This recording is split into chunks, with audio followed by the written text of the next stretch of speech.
Thank you, Dave. We'll call this meeting of the School Department Board for March 9, 2022 to order. Would you join me in the Pledge of Allegiance? Pledge allegiance to the flag of the United States of America and to the republic for which it stands, one nation, under God, indivisible, with liberty and justice for all. Thank you. This is a budget hearing, and we are going to start with a review of cost center categories. The first article is Article 1, Regular Instruction. Mr. Superintendent. Just waiting for my network to grab. I'll be right there. It says, oops. We'll do introductions of the school committee first. We'll start with Ms. Paquette. Good evening, Karen Paquette, Assistant Superintendent. Megan Parks at large. Janet Bowden, Ward 2. Elizabeth Eames, Ward 3. Jake Langley, Superintendent. Bruce Damon, Ward 1. Tanya Whitlow, Ward 4. Ashley Medina, Ward 5. Paul Bobelant, Ward 7. Linda Scott, City Council Representative. Megan, did you want to introduce? Can you hear me? Yes, Megan Hurd, Ward 6. thank you.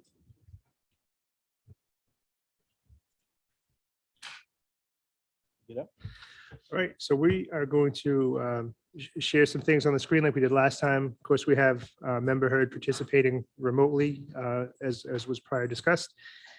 So we may go in the screen, out of the screen as we need to. Just as a recap, as Chair Damon said, we're going to talk about Articles 1, 4, and 5 this evening. And we're going to start off with school leadership. And actually, Karen's going to share her screen and share some information. And we're going to jump into getting to know more about some of our great staff, our great school leaders, our principals and directors and whatnot, and share some more information. So I'm going to stop sharing and Karen could jump in.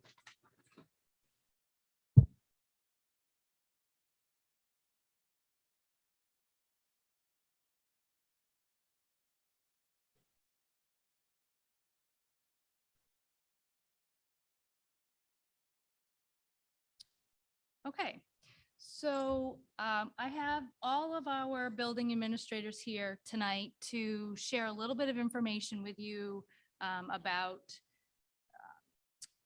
their priorities and themes. If you remember back to Jake's budget memo, there were some themes that had and priorities that had come out of the mission and vision work that we had done. And so I worked with our building administrators to select 2, 3 at the most of those themes and priorities to share some talking points with you about them. And so when they come up, they will share just a couple minutes of some information that they put together. And before they do that, I wanted to just go over a few things that you will hear. I know we've had some questions about some of these acronyms and terms that we use. So one of the big pieces or one of the things that you'll hear in their presentations tonight will be around MTSS, which stands for Multi-Tiered Systems of Support, as well as RTI, which is Response to Intervention. And really all of those 2 things, as well as these tiers of instruction, which you may have heard us refer to as well, really are around the way in which we frame our instruction. So at tier 1, that's universal or all students accessing education at that level, classroom instruction, all of those pieces that are part of every student's education experience. And then based on their needs, whether that be needing some additional support because of a tangle in reading or a tangle in writing or math or even behavior, or if they need some additional support to go further. So gifted and talented or enrichment, there would be different tiers in which they might receive that instruction. So tier 2 would be more targeted. That might be a group of students that might be pulled to work together with a teacher or an interventionist. And you've heard some of those positions in the other areas that we've talked about. And then tier 3 is more intensive. So that might be 2 students with 1 teacher, one-on-one with a teacher or an interventionist. So that tier is more intensive. So just wanted to give you a little bit of background and give you those definitions so that when our administrators are speaking tonight, you would have that reference. I'm going to put up on the screen some demographic information, and then they're going to share their talking points with you. And then once they're done, I'll share all of their talking points with you, so you'll have a copy of them to refer back to. So we'll start with Farwell, and we'll have Amanda Winslow, the principal, come on up.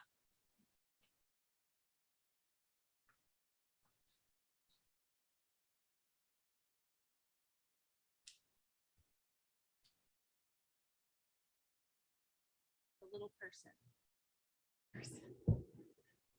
Okay, good evening, everyone. I'm Amanda Winslow, principal at Farwell.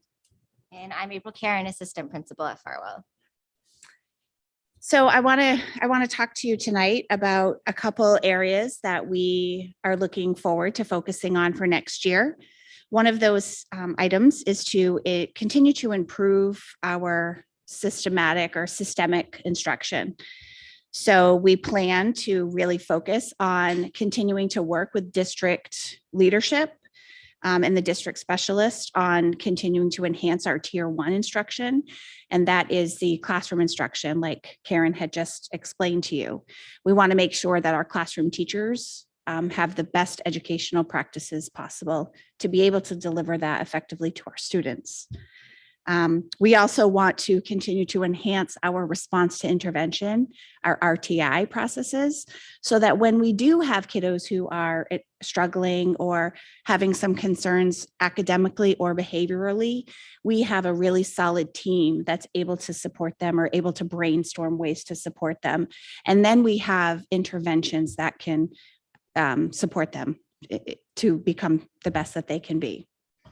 We also really want to focus on maintaining equity, the social, emotional, and coping skills. So as you know, the last couple of years have been challenging for all students and staff. We really hope to work to meet the emotional needs of our staff. It's very important that as we're working through our professional development, that we work to maintain and retain our staff. We also know that children are coming to us with higher mental health, emotional, and behavioral needs than before, than we've seen. We want to make sure that we address these needs because we know that students are not available to learn until their basic needs are met, and we can support them in those ways.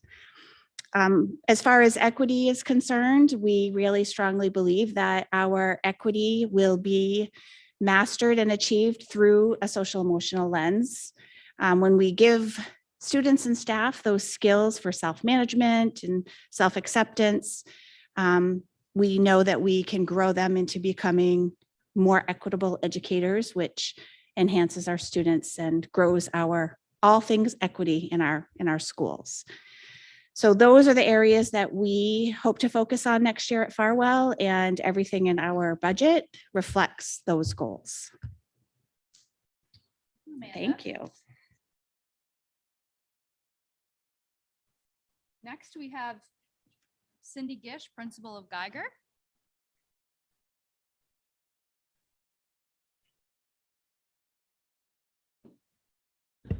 excuse me, are we holding our questions till the end, or are we addressing them to the specific administrators, or how do we want to do it? I think they have they've done work to be coordinated. If people wouldn't mind waiting till the end of the instructional leadership intros. Push the button. The person. Okay. Good evening. I'm Cindy Gish. I'm the principal at Geiger Elementary School, and this is Michelle Winslow. She's the assistant principal there.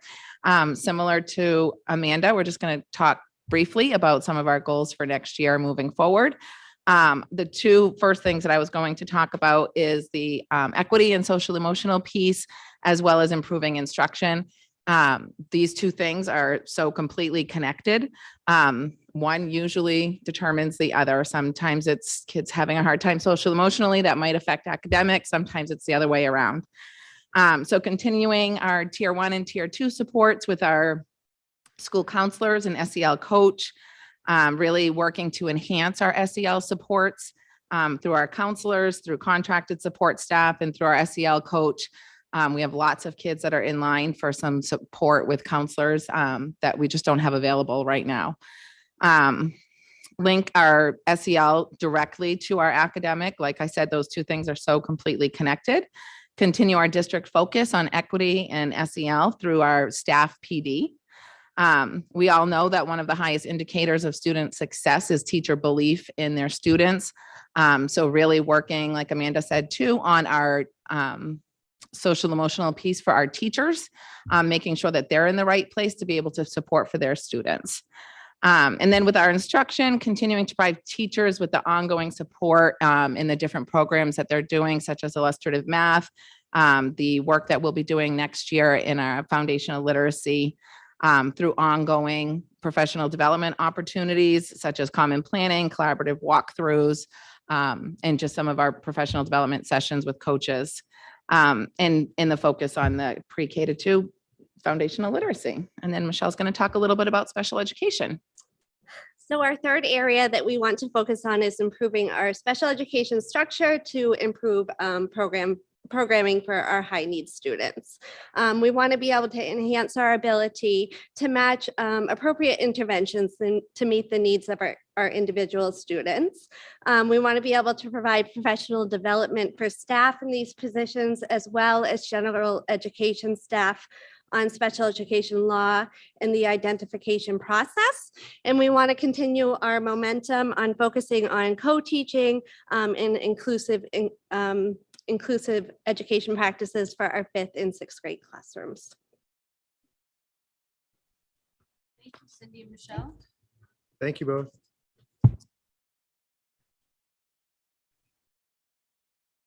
Next, we have Don Farrar, the principal of Connors.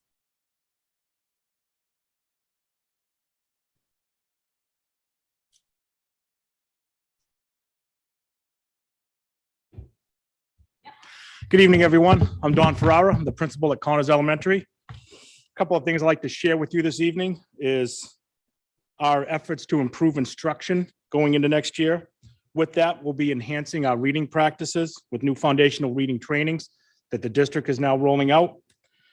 We will also continue to implement the illustrative math program over the next couple of years, with a building focus on literacy, with each wing having an assistant academic interventionist running tier 2 and tier 3 reading interventions.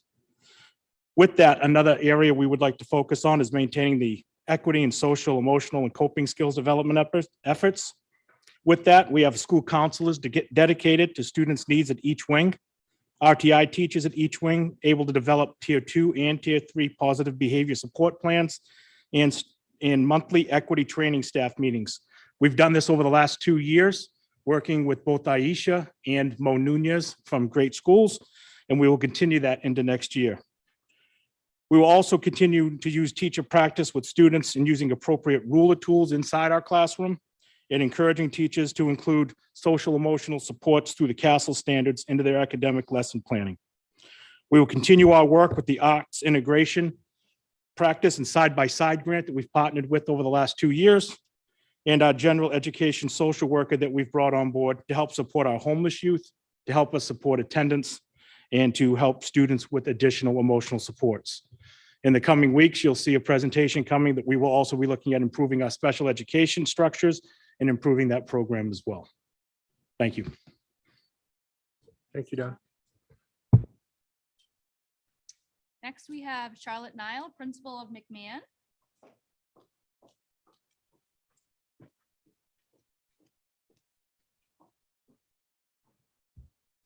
Hi, I'm Charlotte Nile, the principal at McMahon, and I'm going to share our goals that we have for the upcoming year. So first, we are going to focus on improving instruction. And much like others have said, we really want to focus on strengthening our tier 1 instruction. And how we're going to do that is really through professional development.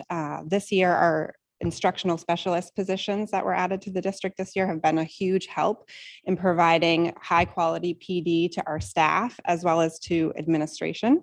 And so another goal is to really focus on the common curriculum that we have in literacy and math, the units of study in illustrative math. So continued professional development around our common curriculum. So all of our teachers are using the same resources and our education is equitable.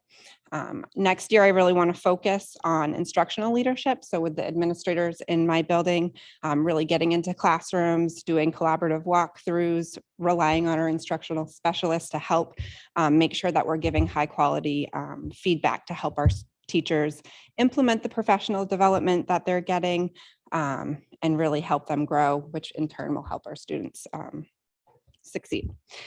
Much like others said, I want to continue to strengthen our response to intervention process. This year, we added a few new positions with the ESER funds to help run our response to intervention and intervention programs for our students. So through that process, we have found that a lot of our students have a lot of needs.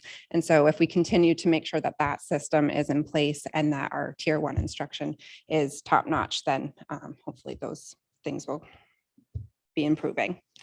Next, I want to focus on maintaining equity, social, emotional, and coping skills development, much like others have said. This year, we've really focused on diving into the Ruler platform, which has been a great resource. We have an SEL coach who helps provide that PD and help go into classrooms to partner with teachers to implement some of that professional development. So we want to continue to provide that professional development for our students as well as for our staff to make sure that staff are recognizing their social emotional needs as well as their students' social emotional needs, and then they're responding to those appropriately. Lastly, I'd like to improve special education structure to improve programming. And I feel like if we focus on the top 2 things that I just said, addressing those social emotional needs and focusing on improving instruction in turn, special education programming will then follow and get better. I've been collaborating with the special education leaders and I'm going to continue to do that. So then when students are not successful at the tier 1, tier 2, tier 3 level, that we have that communication to help brainstorm and come to the table and put appropriate supports in place to help our special ed students be successful. Thank you. Thank you, Charlotte. Thank you, Charlotte. Next, we have Principal Jim Cliff from Montello.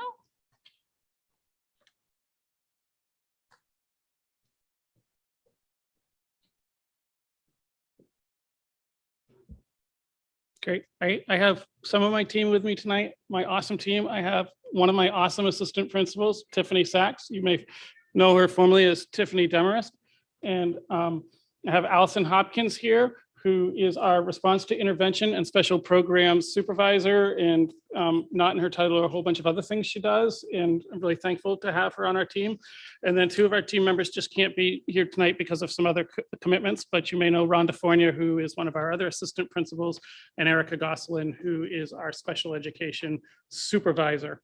You may hear some common themes here. I will say in terms of next year, things we are looking at, 2 of them are really instruction focused, one being just an overall improvement of instructional practices on our teachers, and that's really about job embedded professional learning opportunities. Montello continues to show below grade level performance on multiple measures, many of our students across grade levels. And that's our reality. And that was before COVID.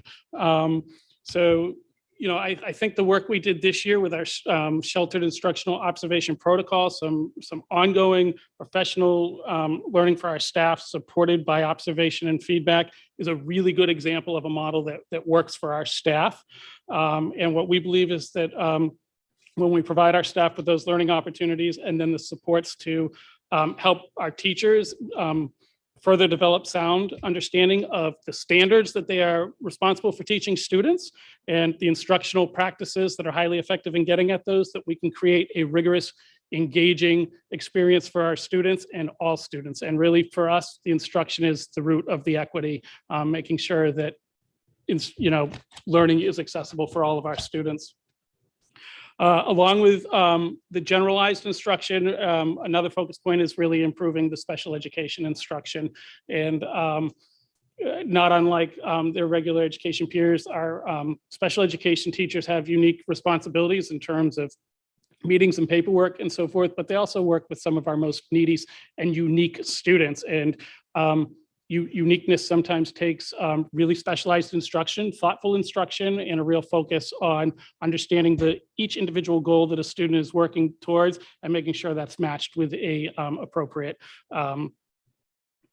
intervention. And so that is a place where we will look to put some focus next year. And then lastly, and it could really go first, to be quite honest with you, and I think it's closely related to social emotional learning, but school safety is a real priority for us. And I have to tell you that since returning from being out of school for a year and then having half days for the last year, that we have seen a significant increase in really concerning behaviors. And there's the behaviors we see that everyone sees, the disruptive behaviors and the distracting behaviors, and those happen pre-K to 6. But there's also a lot of behavior that you don't necessarily see unless you have a careful eye or you have good relationships with students and staff. And so things that we have noticed at Montello School that are really consuming a lot of our time right now are students with a lot of social media presence that are using it in a really inappropriate ways and in really harassing and bullying ways outside of school and also inside of school, and particularly outside and then carrying into the school. That also has the result of kids experiencing increased levels of anxiety and their own feelings of not being safe. And so that is a significant concern for us, and a place where we're having to put some current focus and increased focus compared to past years. And we'll continue to do that in order to create a place where our students and our staff can feel good about coming. So those would be 3 places that we'll have some clear focus next year. Thank you, Jim. Thank you all. Next, we have Ty Thurlow, the principal at Lewiston Middle School.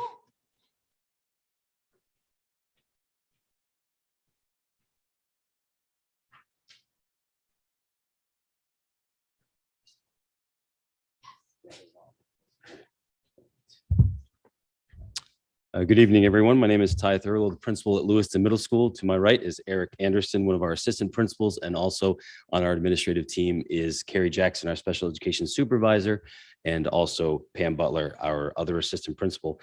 For the budget year for FY23, we have 3 different priorities that we're hoping to place some focus and emphasis on for the upcoming year. The first is all about skill development for our students. We're looking to continue our focus on expeditionary learning to help students focus their regulatory skills and develop teamwork in an experiential learning framework.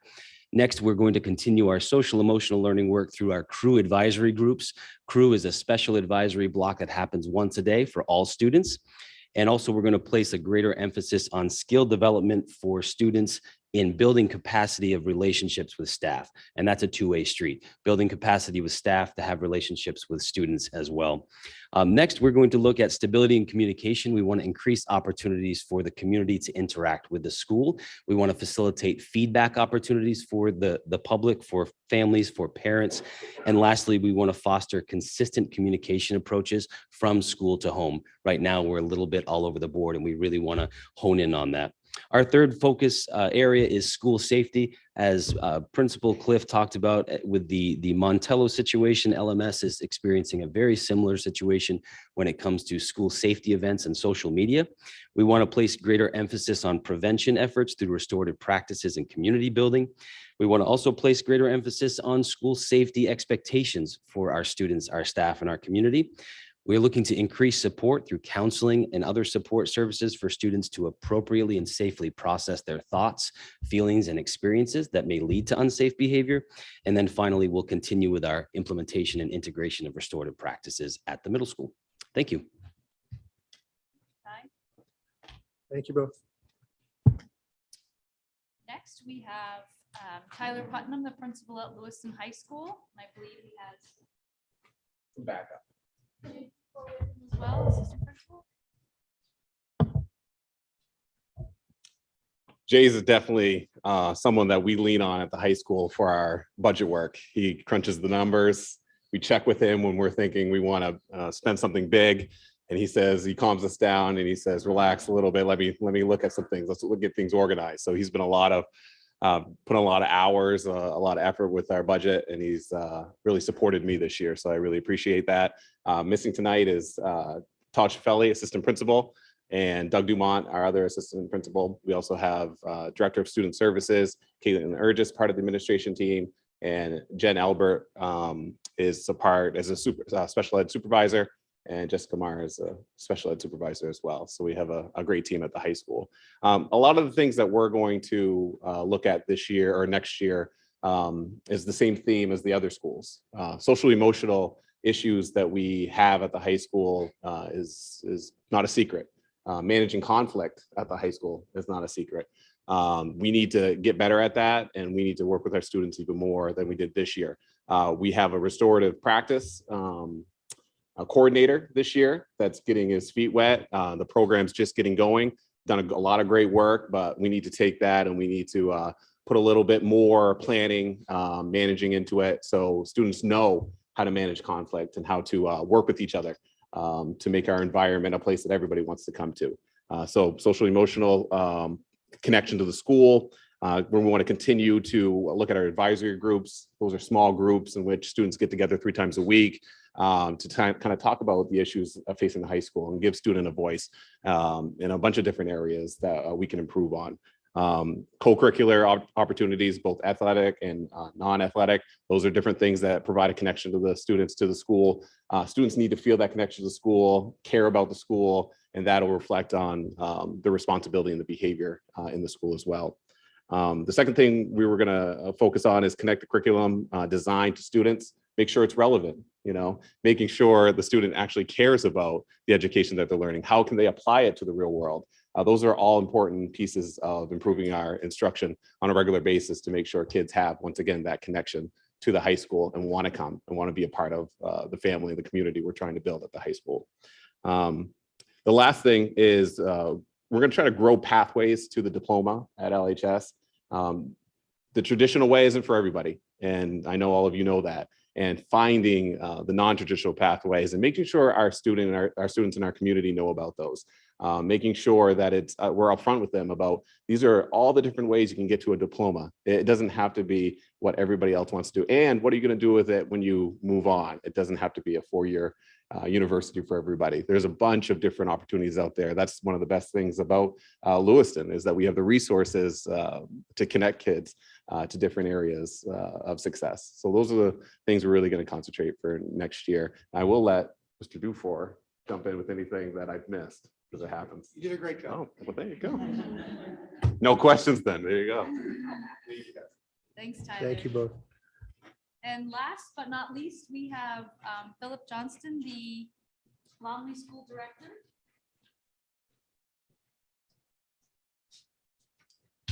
Hi, everyone. My name is Philip Johnston. I'm the Longley School Director with the Nextstep program.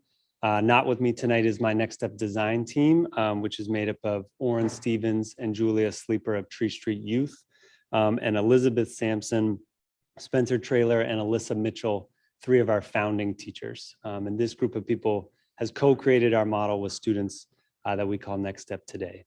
For us, growing LPS graduation pathways is the one that jumps out the most about LPS vision in this budget. The key is to address in a holistic way, I think, these following situations. Students who have failed at least one core course in their freshman or sophomore year, students who have missed significant school days due to suspension, home interruptions, working, moving, sickness, and mental health challenges, students who have low engagement in class or lack an intrinsic connection to our curriculum or our school culture, and students who enter ninth grade by assignment rather than by promotion, or really any student who's starting high school behind grade level in literacy and math.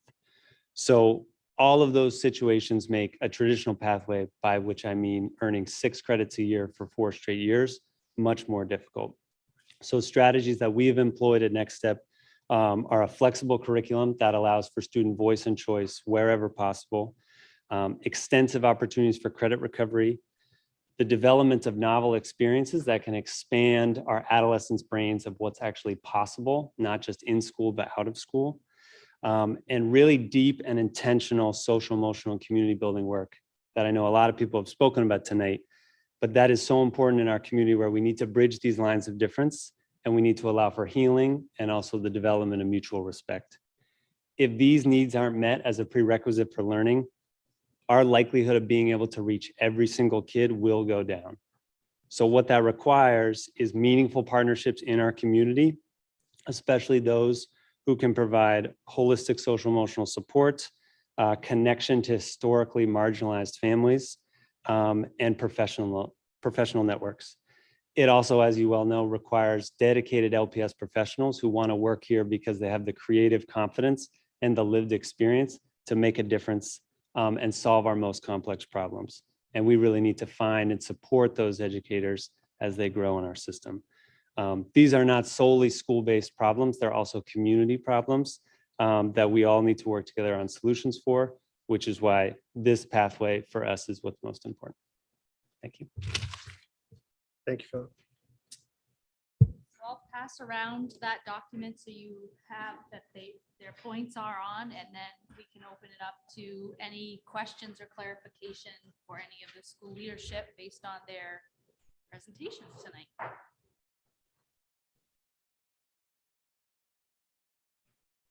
Ms. Whitlow. Yeah, I was just thinking that it might be helpful for some of the school board members if we could explain a little bit more about what ruler is, day treatment, RISE, functional life skills, all these things that we as educators, non-educators don't actually know much about. And it might be helpful for the rest of the budget. Sure. I'm going to call randomly on people who might be able to help me with that. Michelle Winslow, would you like to help explain RISE, what RISE is? What RISE is? Since you have a RISE program at your school?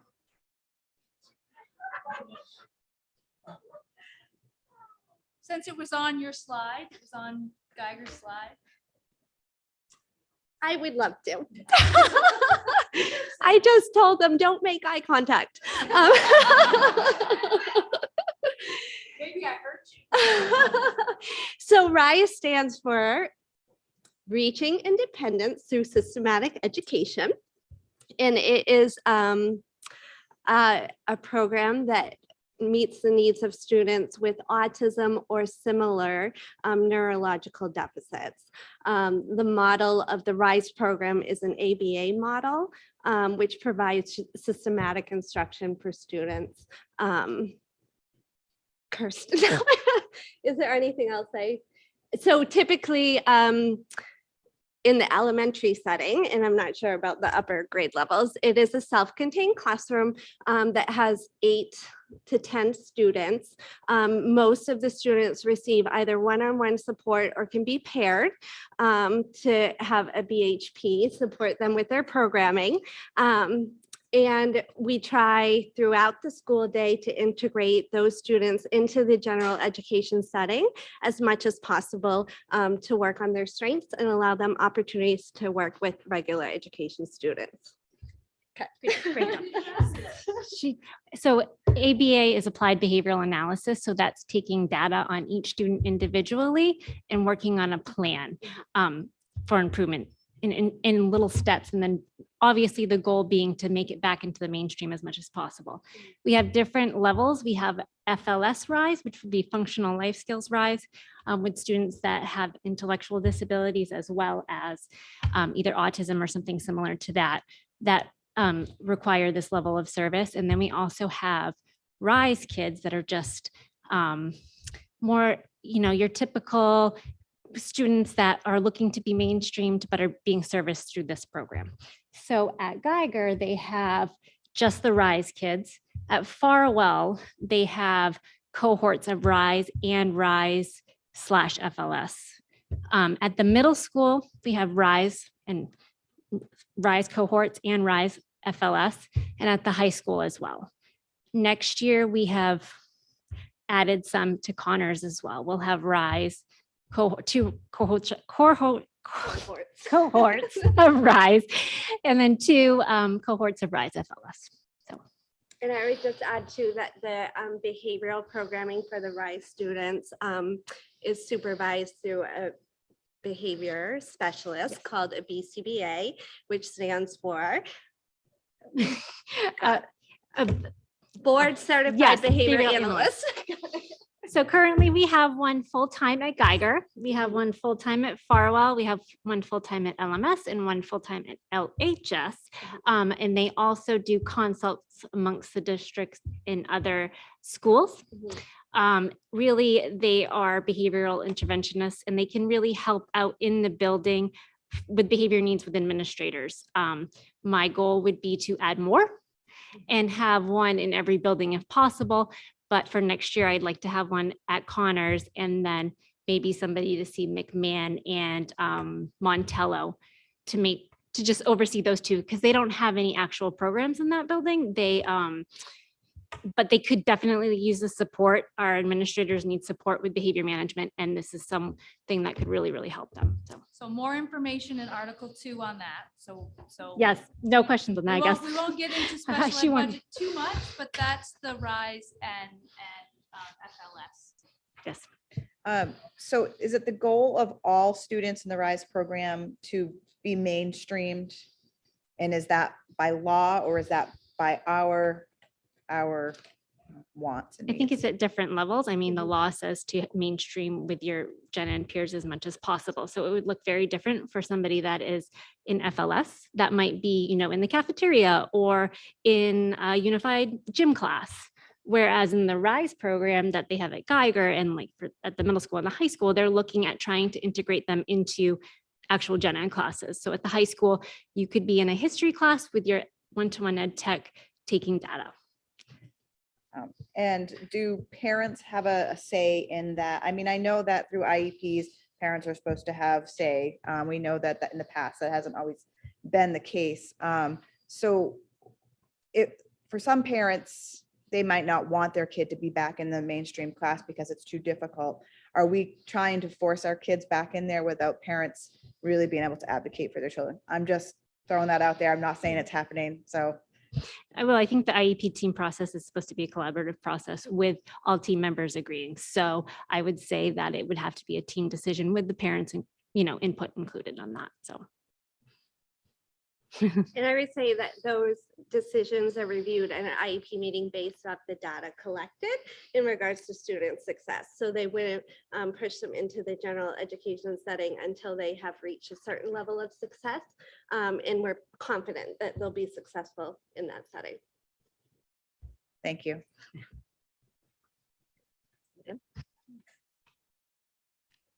There were some other components to that question.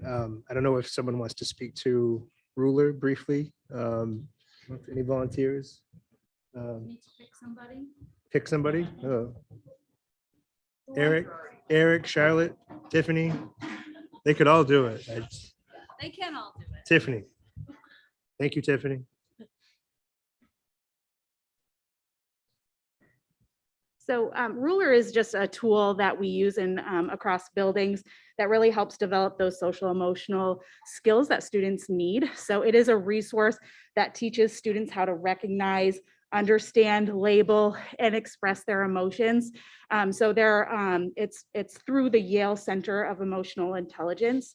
And it's a really just rich way of validating kids' feelings and where they're coming from, and then also teaching them how to express those appropriately depending on the settings they're in.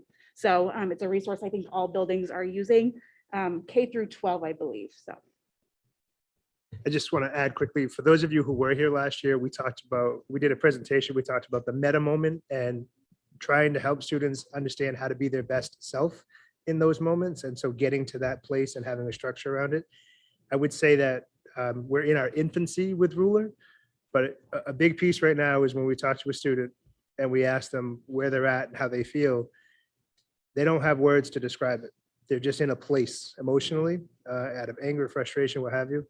And so a big part of what Ruler does is try to get people to identify how they feel and then how they got there, and working back to that place of decisions you make to be your best self and try to avoid the negative decisions that might have occurred. Ms. Eames. Thank you. Thank you for all the acronyms and everything. That's very helpful. There's one phrase I didn't understand, and I'd like to just figure out what it means. Students who lack intrinsic connection to the curriculum. That was about the Next Step program, but I don't know what that means. How do students lack an intrinsic connection to a curriculum? Is it just that the curriculum just goes over their head, they're not interested, or is it something else? What I mean when I say that is, it's kind of what Tyler's relevance point of, if they don't see themselves in the curriculum, or if they don't feel like that curriculum has an application to their world, whether it's their home world, their work world, their friend world, they're going to feel like we're just kind of talking at them. And what we've learned at Next Step is giving kids voice and choice and shaping the curriculum is what actually starts to turn the corner for students that have been historically disengaged with school, or who have been actively showing that by either failing courses, missing school, having interruptions, things like that. And there was one other in Tanya's question, the day treatment program. Charlotte, would you like to speak to that, or would you like Kirsten to do that? It's not scary. They just want you to answer the question. I told you, you all make them nervous. They don't talk to me that way. They just let it fly. So McMahon has a day treatment program, which services students currently right now, grades K through 7, because there's not a day treatment program at the middle school. And it's for students who have identified as emotional disabilities. Disabilities for the most part on their IEP. So, and in that program, they have lead teachers. They also have BHPs who work with students. And then we have 4 clinicians who help provide counseling services to them. I do want to add. It's like the equivalent, it's the most restrictive environment that we have in Lewiston Public Schools before going to an outplacement setting. A lot of times we could service kids in district rather than having to outplace if we had more spots available.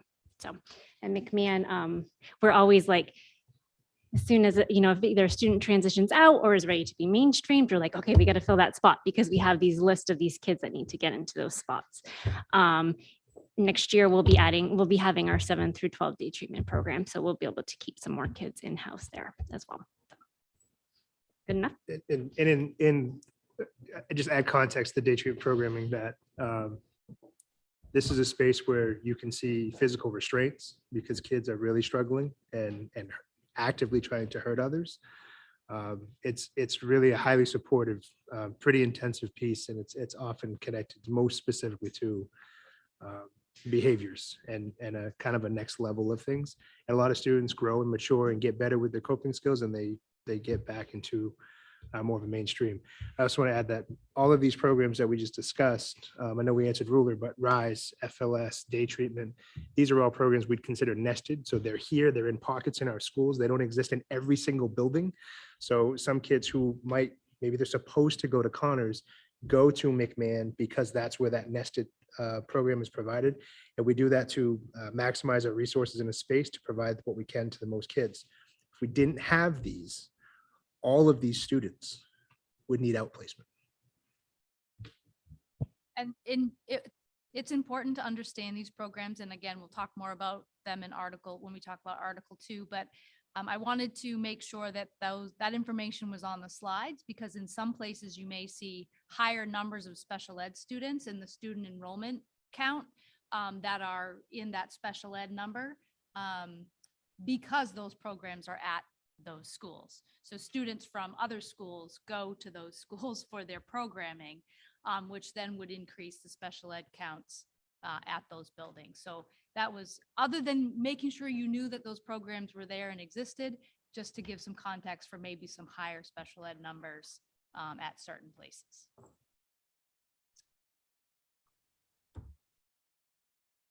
I just wanted to inform the school board two budget cycles ago, before Mr. Langless was here as our superintendent, we had to fight really hard to get Nextstep back into the budget because the superintendent at the time was trying to get that out of the budget. And we saw that program as very, very important to our district. And you know, Julia Roberts, yes, Julia Sleeper and Jake, and I'm sure several other people worked really hard at getting that program up and running. And I would love to, I know it's kind of formed into more over the last couple of years, and I'd love to get another presentation. This is the first time I've seen Philip. So yeah, thank you for, are you new, is he new to the district or is? So Philip was actually a teacher, one of the original teachers of the project back when we had the bar grant, and he stayed on and has really shown a level of leadership that made him, I think, a good leader for that program. But I also want to share, and Philip can do it. We've actually talked about Tyler and Philip coming this spring for a pathway presentation to talk about some of the things they're doing. And so they actually wanted to do it sooner, and I said, well, let's work through some budget stuff first. But really, they're working on that shared leadership approach and that design team approach. So Philip doesn't, there's some things he has to carry himself in a certain way because he's an administrator and that's part of the job. But in many other ways, if you walk into the building, you may not know that he's the administrator because he still teaches classes. He's still working with other peers and colleagues and working with the kids directly. So it's definitely a unique model, and it's making a difference for a lot of kids.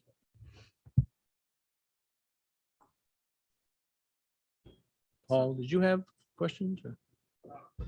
Just an observation. I had shared in previous public session how I have a part-time gig, shall we say, working for NAEP, the nation's report card, National Association of Educational Progress. And we go in every 2 years. This is my first term to fourth and eighth grade classrooms and test on tablets and see how the kids are doing and so on. I shared in public session how I was in Montello and was so impressed with the caring teachers, the lunch ladies that had smiles on their faces, the teacher that had inside recess for 23 kids, but showed a video and the kids were glued to it. I also visited, I'd just like to recognize the administrators here, Farwell School. Both of my sons went to the old Farwell School and got great education from it. I don't even know if there are any teachers that still had them. The floors were clean enough that you could eat off of. We were in the library. It was just so aesthetically pleasing. On my way to the adult bathroom, there were a couple kids in crisis, and I saw, I don't know, teachers, ed tech specialists, whatever, just really caring for them. And then I went to Lewiston Middle School, and we were in a cafeteria, which is a cafeteria. And we had full support for our testing, but there was a disruption, and the administration and the SRO and the staff were right on it and diffused the situation. It happened about 10 feet in front of me, and I'm guarding maybe $100,000 worth of tablets, so I couldn't step in. But I'd just like to publicly recognize that when we hear criticism, when people come in and see good things, it should be shared. And I did not announce or have a, I am a Lewiston school committee person. Everybody bow down, be on your best behavior. I like to be the masked man that goes in and comes back out, and who was he? But I'd be remiss if I didn't say in the 3 schools that I visited, I'm not leaving any out. excellent things going on. And as a former teacher of many, many years, everybody's tired of hearing that, but that's my calling card and I'm sticking to it. I kind of know what to look for that maybe most people in the public wouldn't, and just very, very pleased. So I hope we can support this budget and continue the good work that's going on. As we know, there's no money trees in the backyard. We will do the best we can to support you in your endeavors. Thank you. And I just wanted to add, I asked our administrative team to do this work and look at those themes and priorities independently. And as they put all of these talking points together, we obviously, you heard when we discovered there were so many that were similar, if not exactly the same, but different things were happening to achieve that, to achieve those things, or different things are planned to achieve those things based on the needs of their schools, and the administration knowing their staff and their students. So though you don't see that stuff in the numbers of the budget, that's what's behind some of these numbers. And it really has driven what you'll now hear us talk about in Article 1. If I could, while today was all about regular instruction, we also have, if you wouldn't mind standing up, please, Jen Tyner, who's our Adult Ed Director of Education. So Jen just here, I just figured I'd introduce. Was there anybody else that didn't go up? We also have back here behind Miss Winslow, we have Hillary Barber. She's the Director of ELL. And then to her, or for us, to her left is Liza McElmore, who is our Assistant Director, one of them. Anybody else that didn't? All right, I just want to make sure I recognize them for taking time either even to come. And no matter what people think we do well in our schools, it does not happen without this team of people. They're amazing, and they inform the process. They speak up, they tell the story, and we're doing everything we can with all of you to make sure they have the things they need to function and run schools well. So I'll say from a recognition perspective, which we didn't start off with tonight, thank you to all of you and your teammates that are not here tonight for all your work.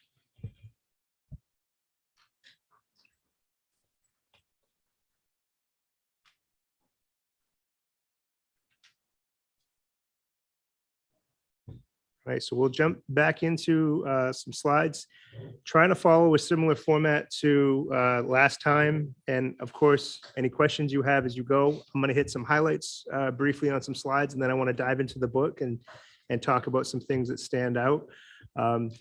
Toward the end, I did want to share a couple of updates of some questions that happened last time, and also give you another chance to ask new questions to get further information or things you'd want us to follow up on. And we'll go from there. So if you have anything, just please feel free to chime in. Again, we're going to talk about regular instruction, which is a really big portion of our budget. This is large in part our people and our supplies and what it takes to educate a big population of our students.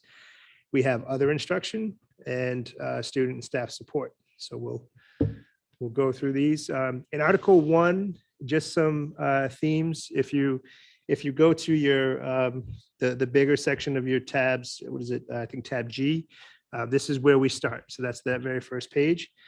You'll notice salaries and benefit numbers that represent, I'm using the term actuals. So remember that we're trying to budget this year, not with rough numbers, but with the actual numbers of what people cost in those positions. And then we use estimates for vacant positions using a middle of the road salary and benefits piece. So for example, you might see some fluctuations in numbers from last year because there's actually people hired in that and their experience is equated and whether or not they took insurance is part of that number. For those that are vacant that we're keeping in this budget, we use a middle of the road number. So I think Bill described it as family level insurance, which is the middle. And so there's more expensive versions. And we also have some that don't choose to take insurance. So we use that middle of the road numbers, just so you're aware. Also, we'll be talking about some noteworthy positions. And these are those positions that we're talking about as either being moved or new. And in those, we have computer science. Again, that's more for that advanced track at the high school level. We have the 4 title position moves that we've discussed that was used for classroom reduction items. Actually, an interesting conversation with the finance subcommittee yesterday, and we talked about these Title II moves. And member Bowden could remember that her youngest, I think, was in kindergarten. I don't know where that came from. Kindergarten, when these positions were put in place into title funds, which might have been a short-term appropriate use. However, it's been 7 years. And so these positions really do belong in our general fund. And then next step, we have in Article 1, 2 instructors and an ed tech to again grow the resource. And that's looking at the need of students and also as they've grown in their enrollments this year, you know, the students that have needs, they want to grow the bench. And I'm real comfortable asking for more resources for some of our most vulnerable kids because I think that's really what we need to do to help them be successful and contribute to our community overall. And so one note with Next Step, there's also a position in special ed, but I didn't note it here because it's not in Article 1 because it doesn't go there. But I'll be mentioning that down the road. Sure. Ms. Whitmore. So with the 2 instructors and the 1 ed tech, what is your prediction of like how many more students I'll be able to service? Because it's right currently 70. Yeah, I think right now they're at 79 kids enrolled, and we have some that they're trying to get to come to school every day, but there's 79 enrolled. But what they're finding is when on the days they have real good attendance, which happens frequently, the bench is really, really thin. And so we're worried that while I don't think the overall goal is to grow it at a really fast pace, it's to make sure that we're maintaining a good core so that we can grow over time. And also, because you're curious about how this model might grow over time and land inside buildings and not as a separate entity and still looking at how we can provide maybe both pathways. So I don't know that it's specific to growth in numbers, but we'd like to provide further support to a big waiting list that they already have, but want to make sure we have the bench to do it well. Okay, that makes sense. Are those students that are in the Next Step, are they wanting to be back in the regular schools, or they like that separation? I thought that was kind of one point of it, but. So I think it's 2 things. Yes, you're right that they like where they're at. They like the separate location. There's a piece of that absolutely works. But we're also seeing that there's a piece to the application of the model that works for kids. And I don't know if it matters what space it's in. It's really about the approach. And so I am curious down the road how that might grow and support kids differently in different spaces.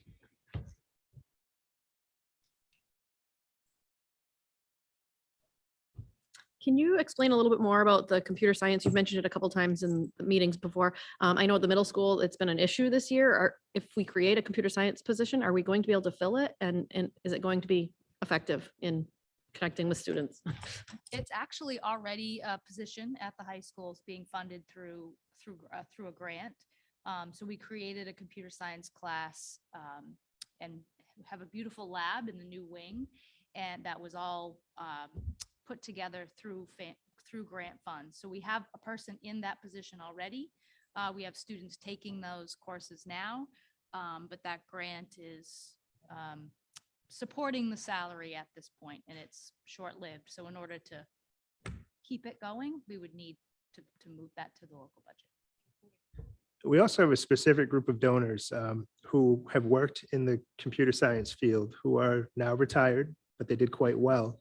And they're really committed to an effort as long as there's a local commitment for it to grow. And I think the trajectory that we're seeing right now is at the high school level, they would like to help provide the hardware, the software, and contribute to the cost of having students who leave high school ready to work in a salaried position with a good skill set. And as you know, as far as the labor market is concerned, computer science, if you have certain abilities, you can go directly to work. They will continue to train you so you can get further education. But it is a strong field that they're not just looking for those who can monitor systems and things of that nature. They want to teach people how to build systems and fix systems. And so that's one of those pathways that we've talked about. We're also realizing that there's a number of students who for whatever reason, maybe it's the way their brains tick. They don't want to do a lot of school. And then you sit them in front of a computer and they start working with binary code and programming and software, and they just excel. And I think we're missing them if we don't have that pathway. Ms. Scott. Thank you. So in reference to the 4 Title II moves from classroom, I just want to make sure that I'm reading the line correctly and knowing where that might be located. Would that be in 437 on the book? I don't know if we're going in that direction yet, but I'm trying to keep up with what you're saying here to what I see for numbers in here on some lines that are kind of big. Yeah, I mean, we could touch on it because I have it up there. I do Okay. have one more slide for Article 1. Okay. But if I go look at 437, for those of you over here with the books, because it's the numbers on the left-hand side are sequential. So when we say 437, we're just going to that one. So 437 is instructional salaries at LMS. And so that would not be. that So position. those The kids, that's title- not middle school? And I thought they were in middle school now. That was about those Oh, kids from no, so kindergarten. those staff stayed in those schools and those positions, and those numbers have stayed high. Oh, Yeah, yeah, sorry, I should have okay. explained that better.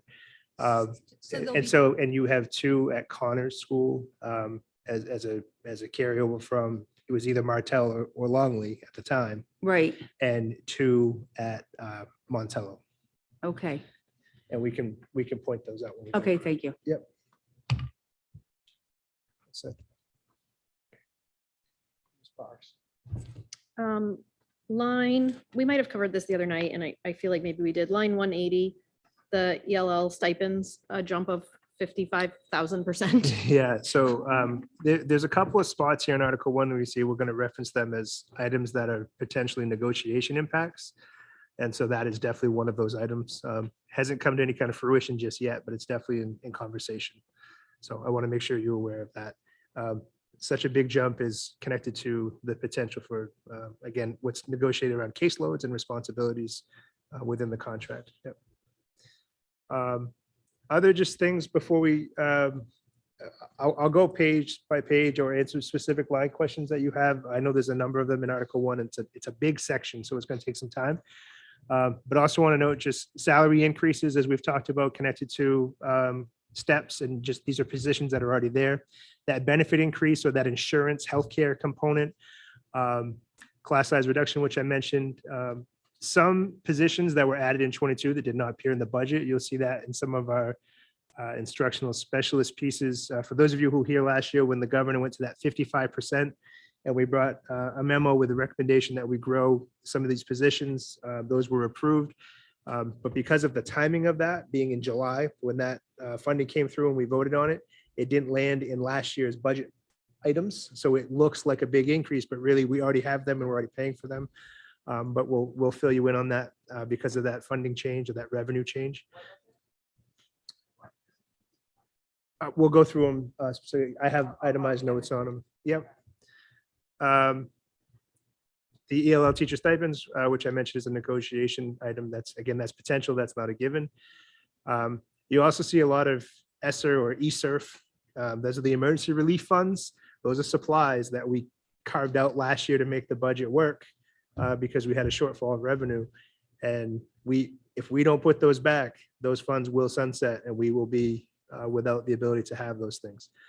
And then also we have some other correction. There's a few of them, but one of them I wanted to point out is teachers who have national board certified teachers certifications. They've been moved from salary lines to an actual stipend because it is a stipend. And so this is one of those corrective measures that we're talking about. So when we start looking at the specific salaries, we know we're talking about salary and not salary and stipend and this and this and this. So that helps build that out. Just so you know, that is a negotiated item. And it's any teacher who has that certification that occurs. There's also state support for it for additional funding if it's available. So we have a lot of teachers who have worked to that effort to be national board certified. All right, so I'm going to pause there and I'm actually going to jump out of my screen just in case Megan has a question and wants to jump in. And then I was just going to start at the beginning and start looking at some of these bigger items. I have some notes just through my book that I want to share with you. But as we go, just please feel free to chime in with line numbers or percentages or questions. Megan, did you have any questions? I didn't have any questions, but I'll raise my hand if I do. Okay, thank you. All right, so I'm going to just kind of jump right in here without knocking stuff over if I can. Just some items of note. You see, and I'm looking here, line 11. I've made a note. Well, that's not a huge percentage jump. I wanted to make note. You're going to see this repeat in other places, but our language facilitators were in an ed tech line prior. They're not ed techs. So our language facilitators, you see a shift in cost just from step increases and whatnot. But these are separate now. So you'll start to see things that are small percentage, but it's a change of where that is actually being paid for. So that's I made a note in line 11. And this section, just as a reminder, it goes school to school. So if you see it in one spot, you're going to see it again in the next school and the next school and the next school in most cases. So I want to take some time on these first few pages to really hit some items that might stand out to you. And then it gets repetitive with, what is it? It's salaries, and then it's benefits, and then it's insurance, and then it's compensation, and then it's services, and then it's getting into the tech and hardware, those kinds of pieces. So other questions on page 1 or even page 2? Yeah.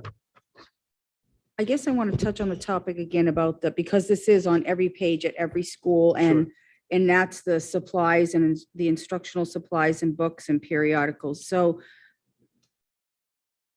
when that was decided last year to be put on under ESSER funds, you said to balance the budget was there, but there were other stuff that were added to the budget. Could that have stayed in the budget had there not been other items added to the budget last year? I know that's a harsh question, but I'm concerned that that's something that should be already in our general fund, in my opinion, always was put towards funding source that we know we're going to we have every year we have it. So now we're getting I mean, when I did a quick ad, it was quite a significant amount of money. I mean, that's like 2 positions, a couple, so.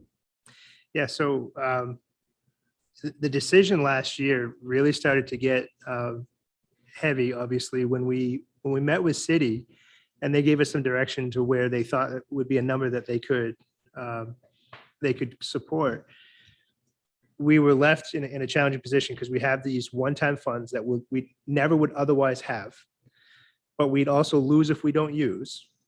And this conundrum, if you will, of the things that we wanted or needed to support our kids. And when I talk about that parking lot list, there were a number of things that were adopted late. When we took percentages of things throughout the process and put them into eServe, that number continued to grow to pay for things that eServe would not pay for. So that's another factor to this. So we couldn't just put other things in there because of the rules around it. But I would say that there were some decisions that were made last year that made the process a challenge. And I would agree that we put some things in eServe that were not, they didn't sit well, but we didn't have another method to cover the cost. So I appreciate that, but I also, as somebody that's going to be looking at both the school committee budget and now a city budget, find that concerning, because if we've got to start cutting and we should have had this stuff in there already, I'm just concerned about some of how that might have been handled. Yeah. Thank you. Other questions on that first page? I do have some other notes in this section. I'm not just going to skip through all of it. The language facilitator piece repeats itself in several places. Again, they're all early in that school, in each school respectively, where you see ELL, the school, and it says SAL, Ed Tech. So those are those adjustments for the language facilitators. that massive 54,000% increase in those lines, again, that's that potential negotiated item around case management.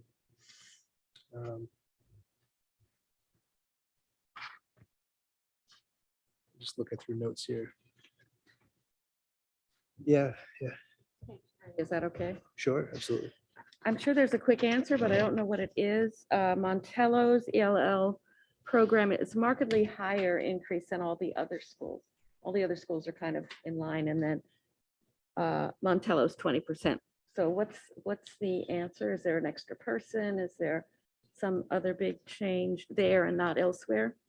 Yeah, I can tell you some of the drivers, and I don't know if Bill or Adam or Karen want to chime in, but some of the drivers for Montello around that are the actuals. And so what you had is numerous positions that were added connected to DOJ, and we pick that middle of the road number, and then we hire people and they Okay. have more experience for their placement, and then they take the more expensive insurance, which is their choice. And so that becomes a Okay. major cost driver in that area. Okay, so that's just what happened at Montello. Yeah. Okay.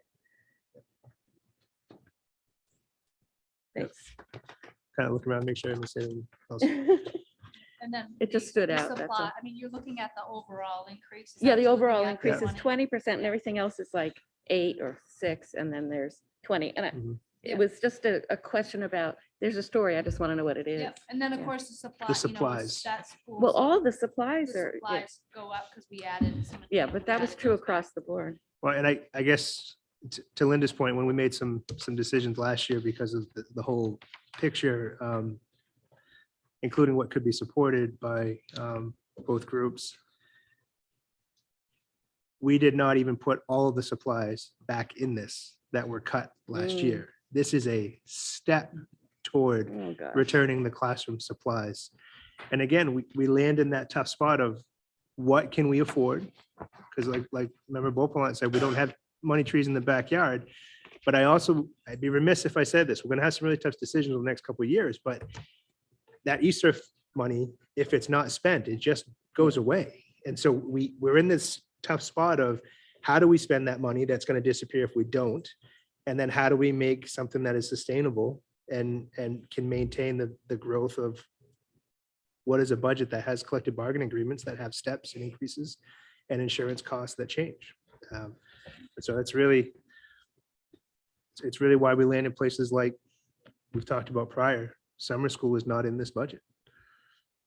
But we try to put the supplies back, thinking that, as this tiers out 1 year, 2 years, we try to maintain our staffing and make sure they have the things they need to teach. And those become those drivers.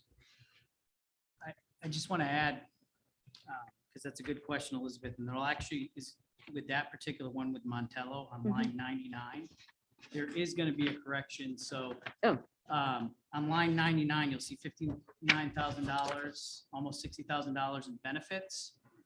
What happened was when we, again, rolled positions over, there was ed tech positions that were still in the budget.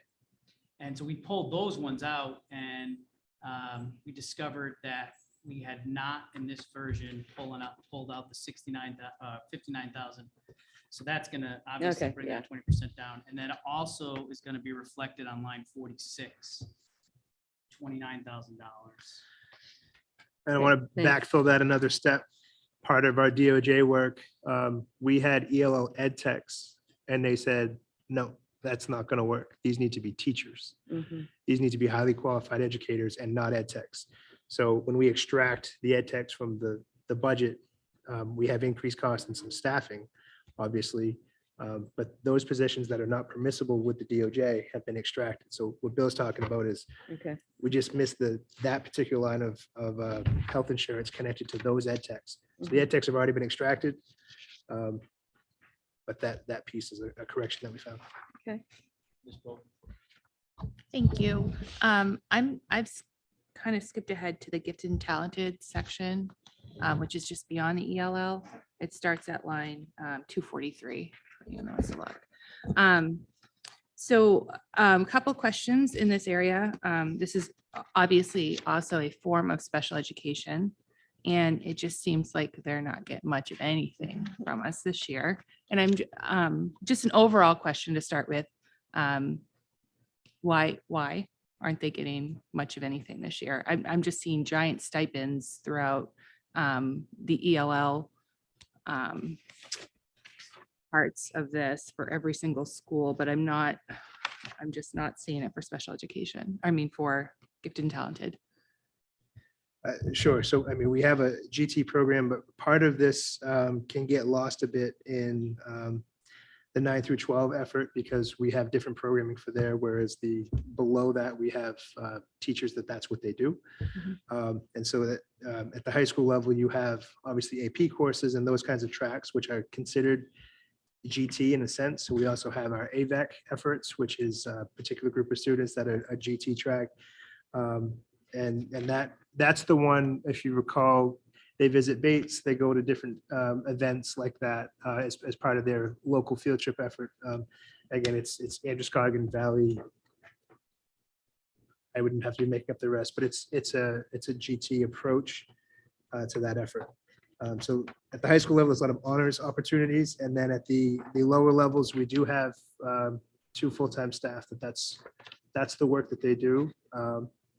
And we've done a model this year where students are going to the middle school from some of our elementary schools to get certain instruction. So I guess you Ms. just- Sue, if you want to add to anything around GT or. Oh. I guess I kind of answered my other question, though. I was going to ask what the transportation piece of it was with gifted and talented. So we're busing students to 2 different schools. Yeah, Okay. we're busing students to some programming so that teachers can have a classroom space to work with. And some of the other transportation, again, is those field trips connected to the high school advanced programming. Are we able to use the vans that we purchased with these funds to transport those kids, or are we Yeah. using Hudson? We are, and we do. Okay. And Hudson does bus some of the kids to the middle school. But we do use our vans, and we have used our vans in different situations, and especially with the high school level, which has been a plus because they can just grab the kids and go. Thank you.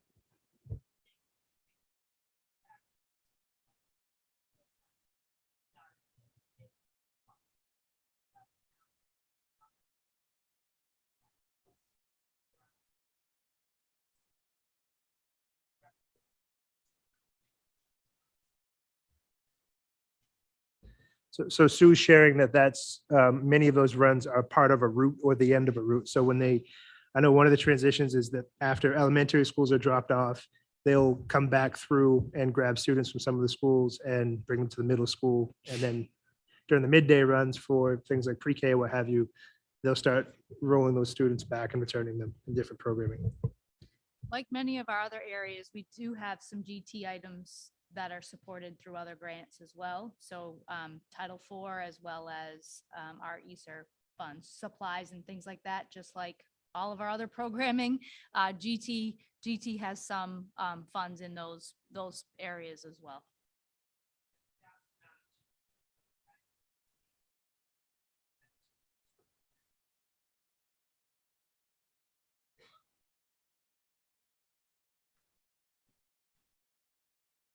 Mr. Bopalon.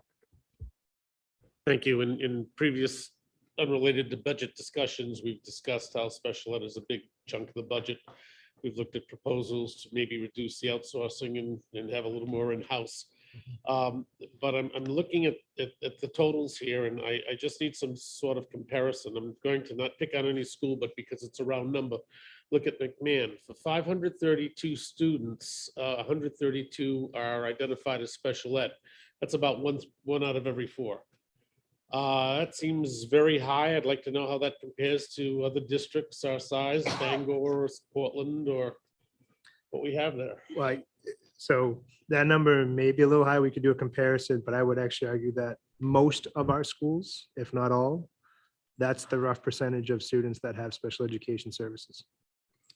And McMahon does have the day treatment program. So when I was talking about some of those numbers being a little higher, at certain schools, that would be one of them for McMahon, because students from all over Lewiston who need that programming go to McMahon for that program. So not all of those students their home school is not McMahon. they now go to McMahon because that program is there for the day treatment program. If we look at some of the others, though, as our superintendent said, the ratio is somewhat similar, maybe a little less. I'm still looking to how the identification of students to receive special ed service compares. Are we, and again, this reflects on previous times before the present director, identifying the students to a consistent criteria. So that consistent criteria piece has been one of the biggest challenges. And so some of the things we'll be talking about Monday when we talk about Article 2 in special ed is efforts that we want to make to create exactly what you're mentioning, that consistency and that criteria. And because right now I think we fall short of having the pieces in place to do that specifically. Now, I don't know if that translates directly to McMahon or not. And we can look at, we've already started to disaggregate the enrollment data to some of the other questions that came up on Monday. We can include the exact numbers for you of what numbers of students have special education services in each school and bring that back. We could certainly do that. But structurally, no, there's a problem in special education that we're definitely going to be presenting and sharing about Monday night that we want to take very deliberate steps to fix. From your response, then, can I assume that our figures are much higher to a comparable student population in another city? That's a tough, it's a tough, easy answer, but the real easy answer is certainly in pockets of poverty and demographics, areas of poverty will have higher levels of need in special education. And so we know that. But I'd also argue that there's a level of poverty in our district that doesn't exist in others. But I'll also say that, do we over identify students at times? Yes. Do we under identify students at times? Yes. The problem is we need to find the consistency to meet the kids' needs. And right now, because of that inconsistency, it could be all over the board. We have students walking our halls that should have support that don't. And we have students walking our halls that have lots of support that maybe not need it or maybe don't need it. So we do have a lot of work to do there. Compared to other districts, some of the numbers are less and some of the costs to the services that are being provided are less. And that's an area that we need to get better.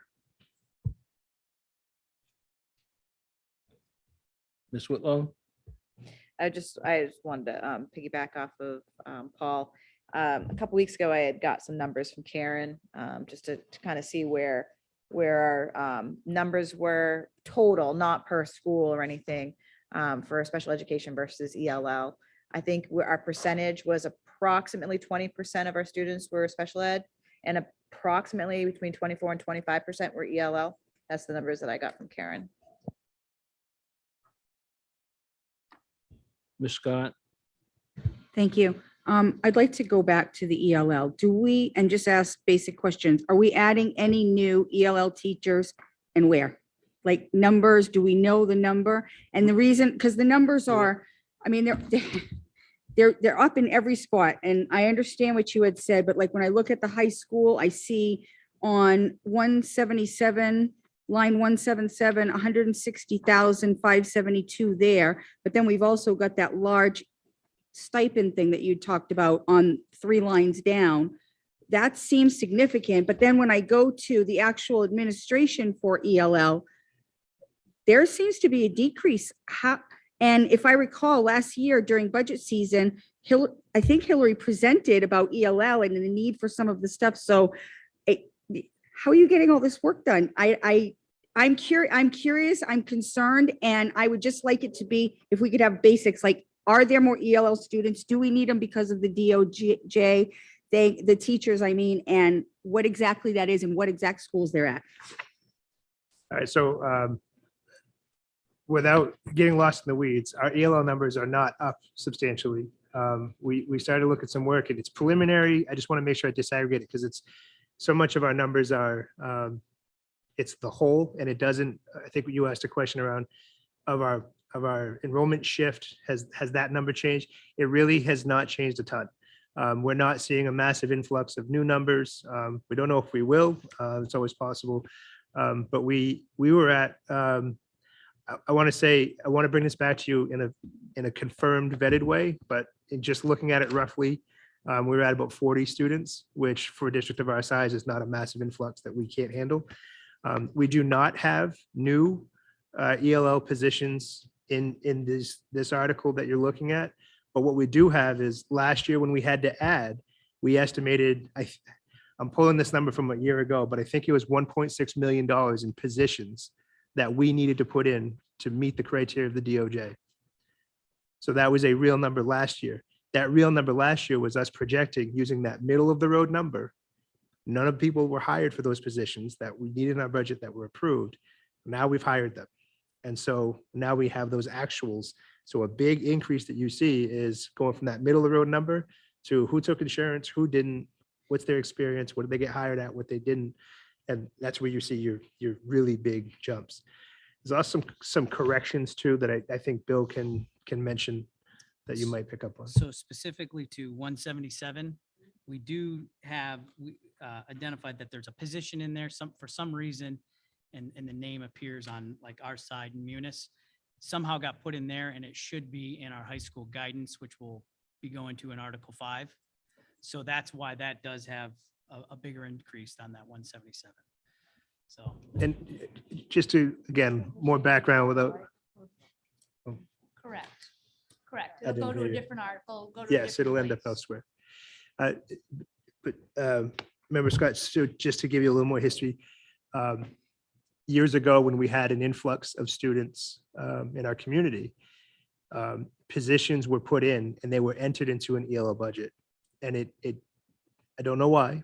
It's not coded properly. It doesn't align to what the state would prefer. It also can artificially inflate certain things.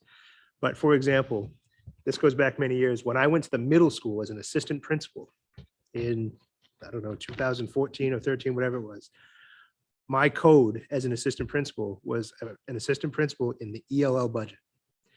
Because of the influx of students and the population coming up through the schools, we were adding positions at the committee level to support more students, and they were landing in the ELL lines. One of those positions is an additional high school guidance counselor that was labeled as an ELL position. And so that's the correction that Bill's referencing. This wasn't a recent mistake. It's been there for years and we're correcting them. So going back to the ELL administration, do they have enough staff? Do you have enough? I just want to ask because this is a lot of work, a lot of students. And if we're trying to be in compliance with that DOJ, I just want to make sure we're there. Hillary can speak for it. She always has a lot of wisdom to share, or Eliza. We did add an assistant ELL director this year. That was part of last year's approvals. So we did grow our administrative capacity, that with the hopes of having more capacity because of all the additional teachers and structures that we're still trying to implement to the DOJ compliance.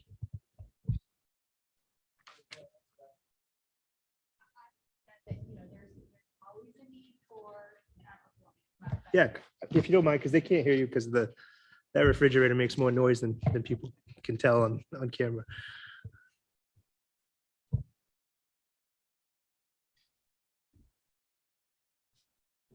I was waiting for my chance to come up. I hadn't had a turn yet.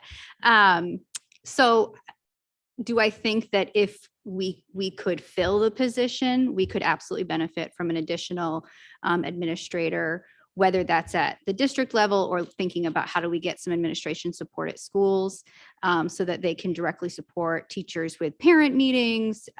We are required to do language assessment team meetings 3 times a year, which is not unlike an IEP meeting. But I've had conversations with both assistant ELL directors, and the reality is we can't afford, we have so many teacher openings that we can't afford to post anything because we don't want to take from our short, our reduced staff already. So we're just not in a place to add another. It doesn't make sense from a personnel perspective. So how many teachers short are you? We have openings in quite a few we're not necessarily short staffed, but we have openings the way all schools do in just about every school. We are certainly making do, but especially at our elementary schools, people are stressed because teachers will work hard to pick up to support the students' needs. So they'll pick up extra work. We have a teacher right now at Montello who is helping to do the meetings, the language assessment team meetings for several students where we don't have a teacher, we don't have a case manager there. So we have quite a few.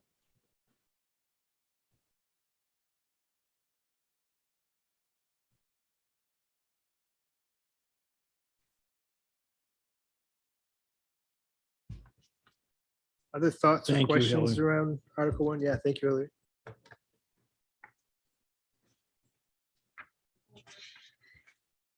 I think so. I have some notes I can flip through, but without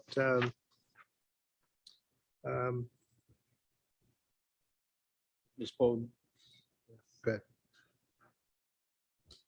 So one of the things that I noticed when we got into the regular instruction for each of our schools, one of the biggest jumps that I'm seeing is the tech equipment.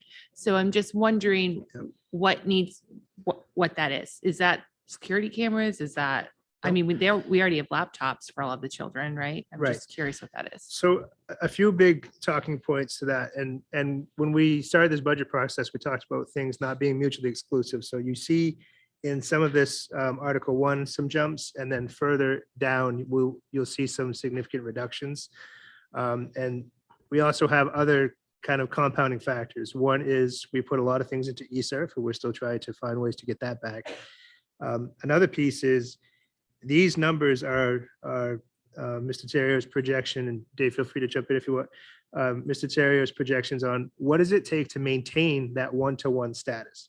And so when a student drops a laptop and it breaks a screen, or we lose a charger, or we need to put a new case on something, and just that maintenance and upkeep of over 5,000 students holding a laptop or a device. And so I want to pause for a moment. I'm thinking like 5,000 plus students having a piece of equipment that costs, on the low end, when Dave finds funding to support it, hundreds of dollars just to acquire, never mind the software they load and the maintenance of those efforts.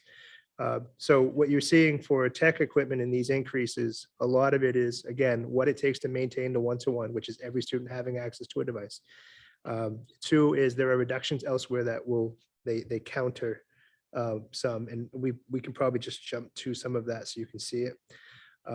Bill, do you have a line number that we can start to show some of that? So those reductions, again, mutually exclusive is kind of the key word there. Those other reductions are actually in Article 5.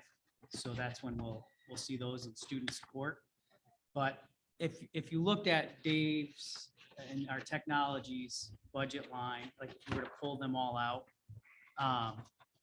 the overall impact, and again, I think a big driver in the increase is how do we maintain one-to-one? So what you're seeing in this Article 1 is buying the tech equipment to maintain one-to-one. But overall, it had if you netted all those numbers out together, it was a 4% increase or $61,500 from those lines, pulling those out. I can show you on the spreadsheet.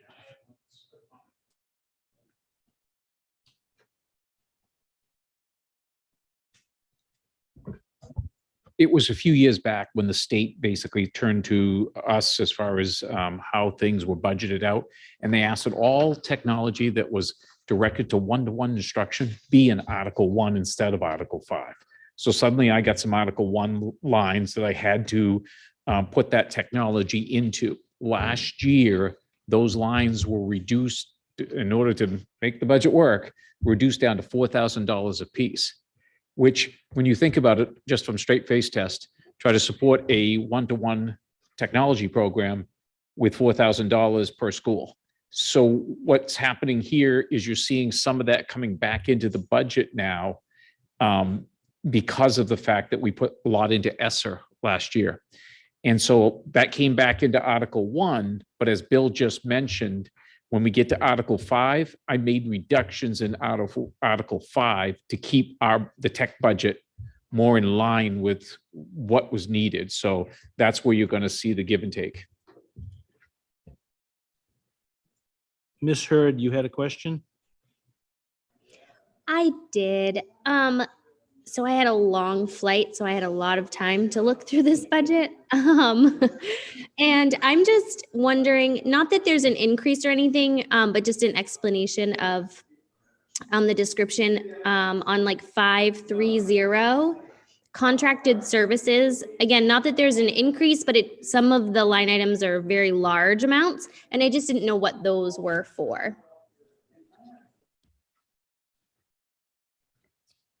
So that's in the pre-K, that's in the pre-K budget. Is that the one you're looking at?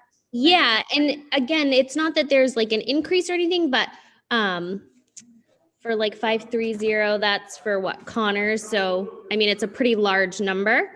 And again, not that there's a change, I just didn't know what contracted services would be. Yep, so our pre-K programming at Connors is a partnership with Promise Early Education, which is our Head Start program in Androscoggin County. And so we contract with Promise to offer our pre-K for our Connors students. And so they hire and pay the staff, and we have an MOU with them that we pay a certain amount of money to them for them to service our students. We call it dual enrollment. We dual enroll those students both in Promise Early Education as well as Lewiston Public Schools, which allows us both to provide services and acquire funding. So we have an agreement with them. We pay them a certain amount of money for staffing and materials and support. And then we also provide transportation and food and things like that. So that's what that contracted service is. That's our agreement with Promise Early Education at Connors. And we also, you'll see some contracted services, not quite as much, but at McMahon as well. There is a site at Hillview that we do the same thing with Promise, and we have an agreement with them to service some students at that site, and those are duly enrolled students as well. Just to add, so we don't pay for those teachers, they supply them, and essentially they charge us for pieces of it. But when Karen mentions dual enrolled, it means from a funding perspective, Promise used to be Head Start, they get federal subsidy to do that work. So that helps pay for those teachers. We also get the state subsidy for these students as enrolled in Lewiston Public Schools. It is a net cost savings to our district because we get that subsidy, but Promise provides the service at a much lesser cost than we would be able to on our own. So if we paid for the teachers, the salaries, the benefits for all these individuals, it would cost us far more to run pre-K, and we would only get the same subsidy.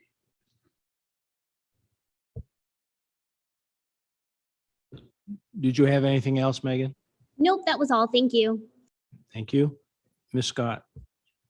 Thank you. And I just had one more question on Article 1, and that was on line 636.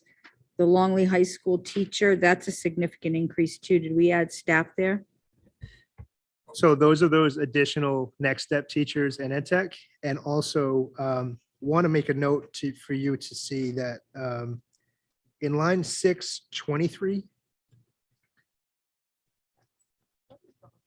line 623 for alternative ed tuition service, that's for the high school. It's really a district controlled line. But these are students who go to Franklin, Poland Spring Academy.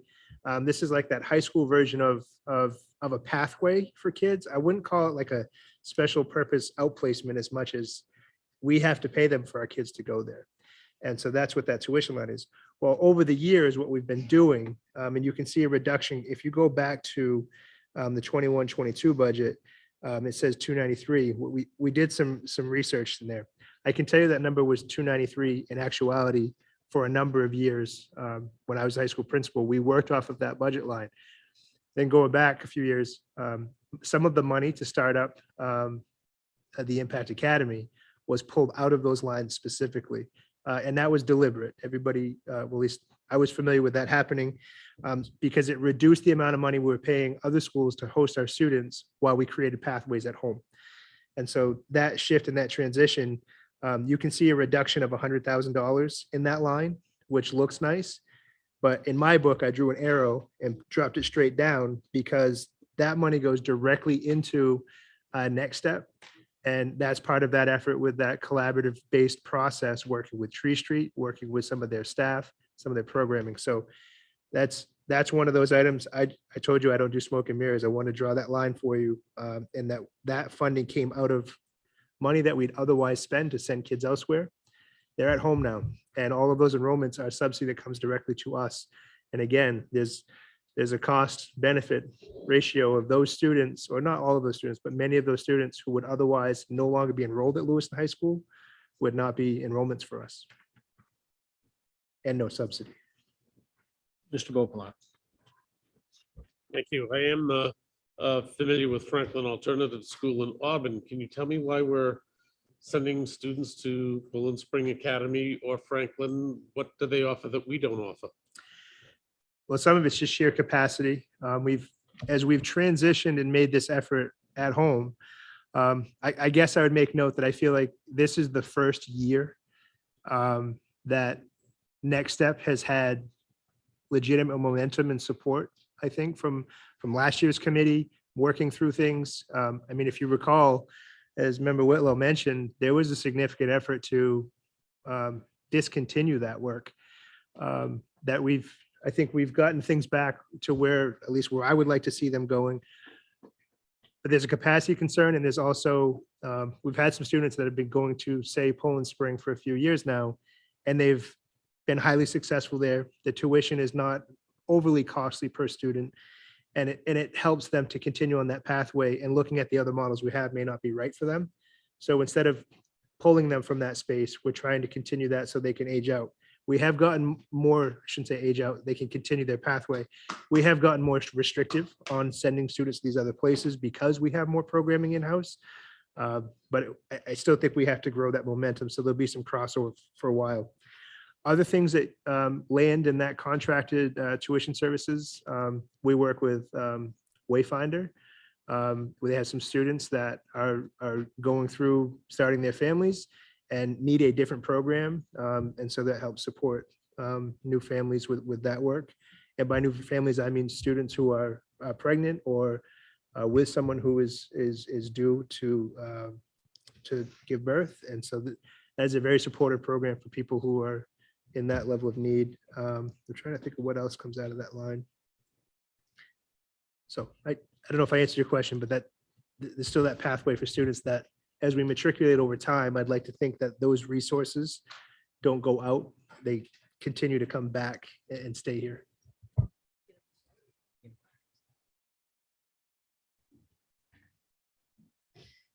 Yeah, so I know that we've sort of touched base about this before on, we don't have anybody specifically in Lewiston Public Schools that writes grants, right? We don't have a grant writer. We do not have a specific grant writer, no. And I think that we should probably be looking at that, because with most grants, I think all grants, maybe not all, I don't know, but portion of those grants go right to administrative costs. So you get one grant, you're paying for that person. I was just looking on the grants.gov, and there's one specifically for like the more social emotional learning, and it's $1.1 million to schools. And so if that's what, like, we should have somebody that's always looking at those things and helping our budget. So I'm not sure why. I mean, I know that in the past with initiatives that have happened, and we're following the money, and then we're not doing the things we need to do for our children because we're following the money. But I don't feel like our leadership is doing that anymore, which is a really great feeling. So I think we should start looking at that. There's just so much funding out there to give away, and we could use it. Yeah, we don't have a dedicated grant writer. We have lots of people who do work on grants, and that is part of their work, but it really is,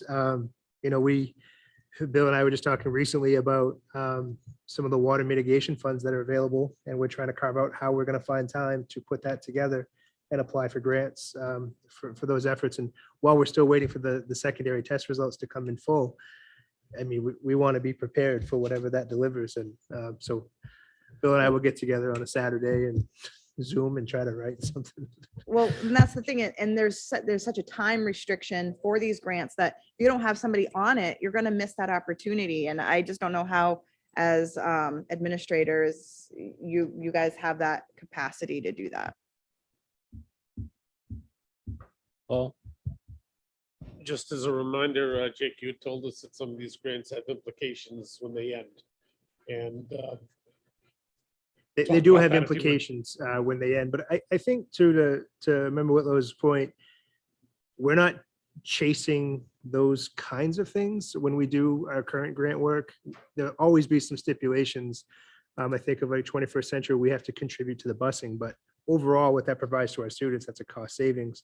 And it doesn't have a long-term, you got to take on hundreds of thousands of dollars of commitment thing. So I think we'd have to be smart about what things we get. But I think to your point, we've taken on grants historically that required us to add numerous things that we couldn't back out of because of the requirements of things. And we definitely want to be intelligent about that. And since you mentioned that as just kind of a position that's not in this budget, I did have a conversation with some city leadership who would like to have us explore having a marketing specialist for our district. And again, as I'm looking at these things and thinking about how we're going to crunch and come back to you with recommended reductions next Wednesday, I don't know how to add that piece because that one doesn't pay for itself. Whereas what Member Whitlow is talking about, that position through administrative cost could contribute to its own expense, or it would. And so that's I think that's another area that we may be able to explore, and it could bring funds to save funds in the long run.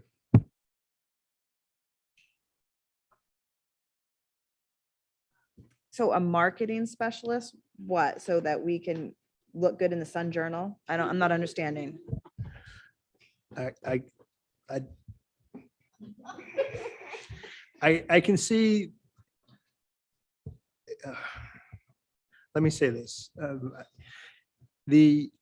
I think sometimes when people talk about image and perception, there's an effort to make a shift. And I don't know, I think the best way to shift that is to say what I say all the time. I live here, I love it here. And if people think that we have a little chip on our shoulder, I'm just fine with it. I think we do, and I think we're good with it. But we have a lot of pride in this community, maybe more so than I've seen anywhere else. This is not the only community I've lived in, and I'm not leaving anytime soon. I'm hoping that the marketing specialist would not be somebody to create a new brand for the Lewiston Public Schools, because we've already seen the results of a new brand for the city. And I'll just leave that right there. It's just one of the, I'm not exactly sure whether the person that did the brand understood that it was not supposed to be on the south end of a northbound cow when they put it out there, but that's sure what it looks like. I'm gonna move forward. If we look at line 650, I just want to show you where that $100,000 pops back up. Okay, and those funds are used.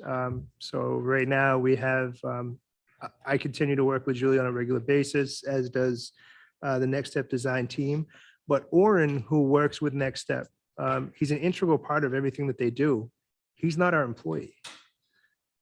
He's an outside resource, and there's a lot of advantages to that. And I'm hopeful that Philip will share more when they come to present, or maybe Oren will himself. But Oren's been a fantastic partner, but he's not our employee. And that allows for some things that our employees might be bound by or not be able to provide from a communication or get you to school or bring you home, things that our staff just, they can't do. And so when you see that number there, that goes into some of those costs. They also help provide some Wednesday afternoon planning around aspirations and networking, that professional network piece that Philip was mentioning. They're bringing students into banks and having dinners and organizing events and things of that nature. Again, trying to build that real world experience. They help facilitate that. We also have other staff that are function like that. I would say it's comparable to an ed tech level, but they work for a tree and they're in the building and they help with the resource of things. And while I think it's a warm and fuzzy piece for the kids' experience, I'll also say that they're having connections with families and kids who are saying, I'm done with school. I'm not going back. And you know where they're not going to stop to get back to school? At our school. But they are going to stop at Tree and say, hey, I don't know what to do, but I need to get back to school. And those people help bridge that connection. And from a strictly financial perspective, every one of those students that stays on our enrollments and walks back through that door is a subsidy.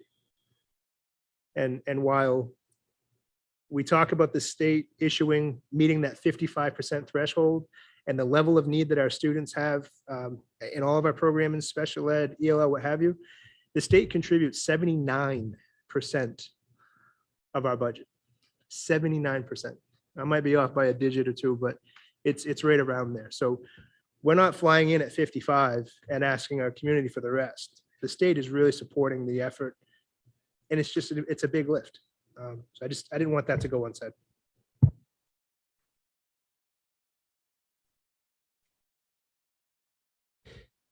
Anything else in Article 1?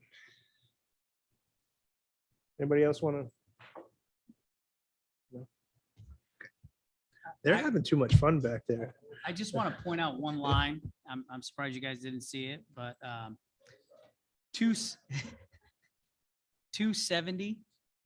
The Farwell instructional salaries did go up 19%, which isn't kind of similar. I'm surprised, Linda, you must have it highlighted.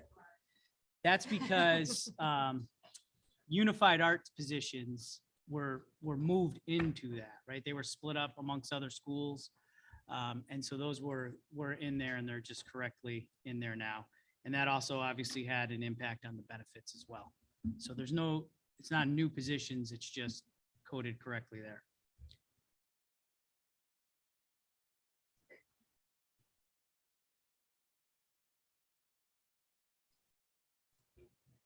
I think we'll take a 5-minute break.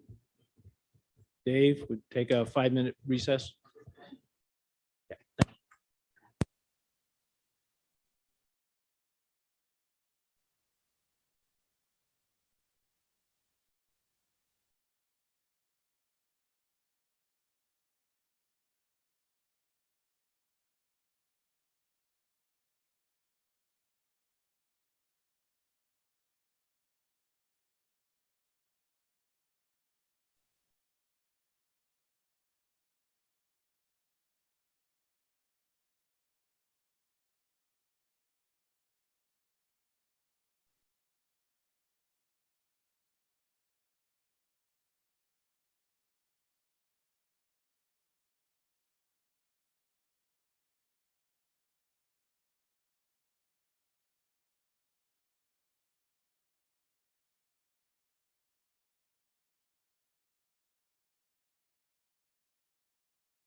But it's coming to my school committee email.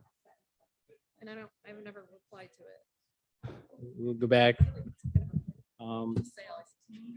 Superintendent, you said we're going to move on to section 4. Yes, we're gonna look at Article 4, which is other instruction. And let me tell you what line to go to. I went too far. Hold on. Yep, starts, thank you, Ms. Eames. Line 1667 is the start of Article 4. Couple items of note, other than some things that we'll walk through. You see salary increases. Again, those are contractual. You see benefit increases, which we've discussed. And you see that we talked last meeting about moving the athletic director assistant grouping to out of an article where we saw a reduction. This is where it ends up. So you see it here in Article 4. So it may look like a big new item, but really it's, again, it's not. It's something that was reduced elsewhere. But it belongs in other instruction, not in the article that it was in prior. Is that the line in the high school that you're referencing? Yes. 1990? Let me double check before I commit, but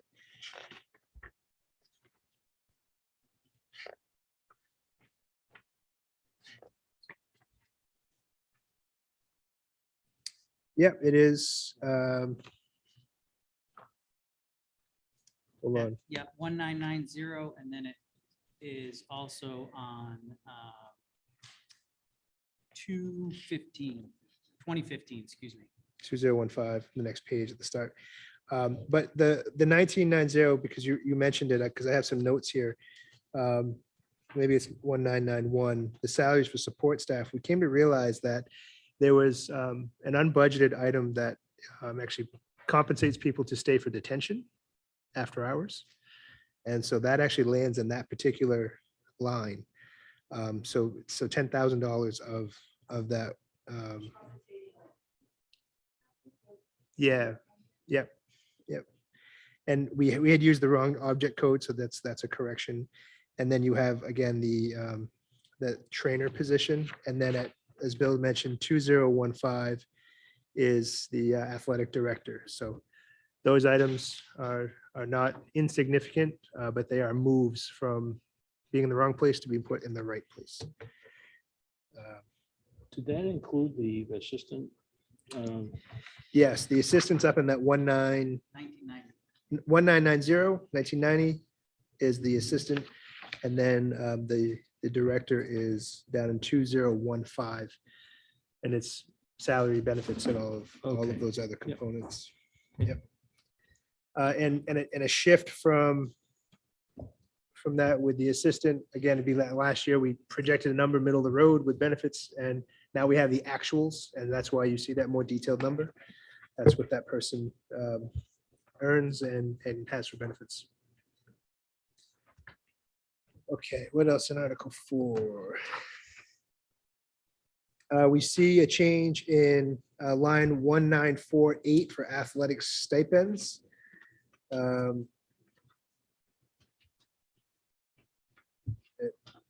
Showing here under, is that, see that Geiger, oh, sorry, that's the volleyball. The middle school, there's an increase for lacrosse that we mentioned in the opener. So there's a change in those stipend structures there. So you may see those. And then the high school, that would be for the volleyball? Yes. Okay. Yeah, for the junior varsity position.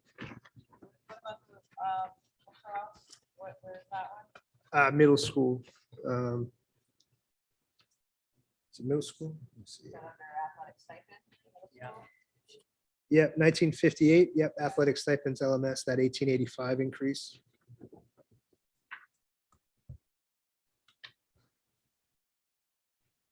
One item we did find in here that is something we're going to dig more into and get back to you is you see some lines for ESY and ESD, especially in and around transportation, and some items up above.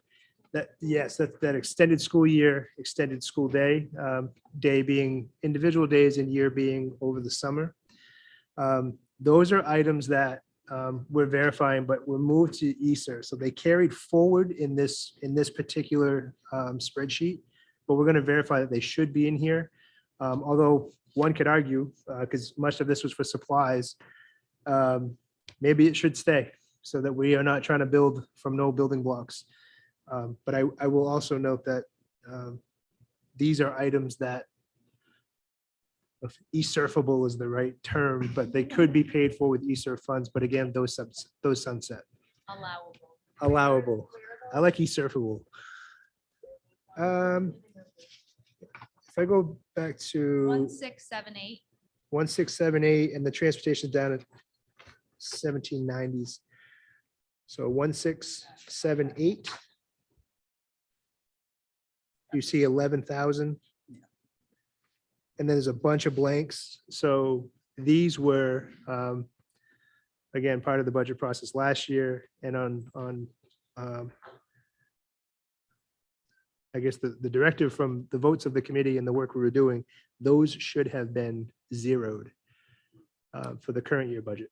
And so that's how that plays. And this is not special ed, ESD, Correct. SDSY, that those initials are often used with special ed.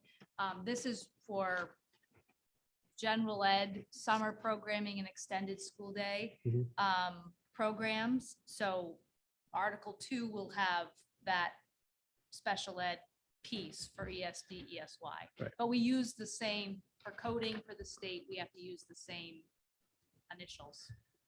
One example of that, for a couple of years now at Farwell, they've done like a STEM camp where kids come in and they do things with just different STEM activities. So this money is for the supplies for that.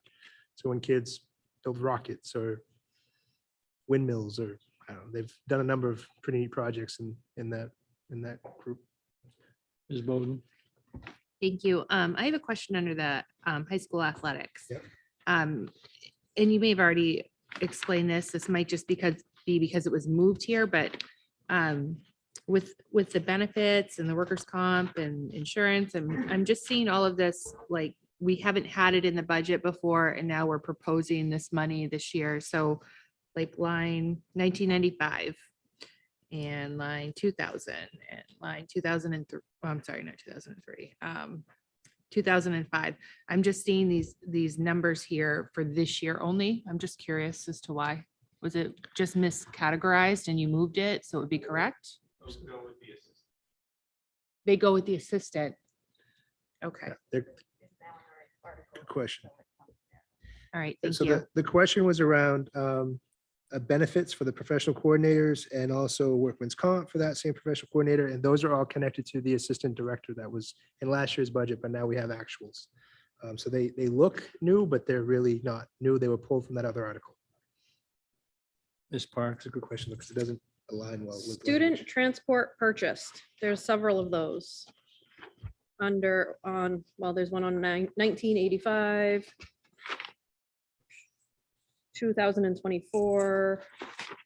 So that's connected to co-curricular travel, and Adam may have more detail buried in the budget, but so when you look at this, the student transportation purchase, we have a contract with Hudson or STA to provide busing during the school day.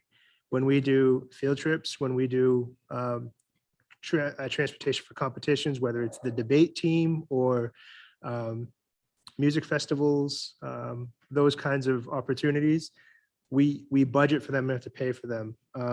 So when you see this in co-curricular travel LHS, you're looking at busing costs for kids to go to things, competitions or events that we have to, essentially we pay for each ride individually. So then how come very often when we have field trip presentations, one of the details included is like getting coach buses and things like that, if we already have a budget for transportation?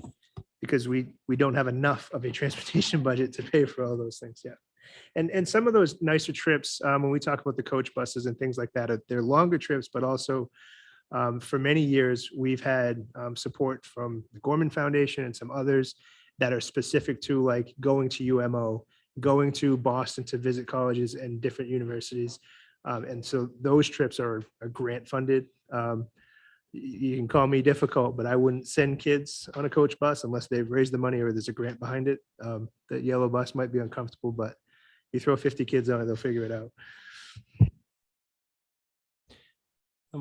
One question. I'm looking, and Bill or Adam maybe can answer this. The numbers that are in here for workers' comp and for unemployment, the district itself is self-funded or self-insured for comp. So are these just set asides for individual line items to build that basically a fund in the event that there are workers' comp claims or unemployment claims? So we get that number from the city, from Heather Hunter, and then we put it to all of our salary lines. Adam, feel free to jump in, but one of the things that Adam did with these is kind of adjust them to be as correct as possible when he built the tables. So they did, and I was actually looking at those the other day and was asking Adam, like, how come some of our workers' comp are down and some of them are up? And that was just having it with the correct people and what those amounts would be. Are we working on the current EMR as well as the workers' comp code for those particular types of occupations? So that we're coding those by occupation as well as by the EMR? Yes. So the risk category determines what percentage of actual salary goes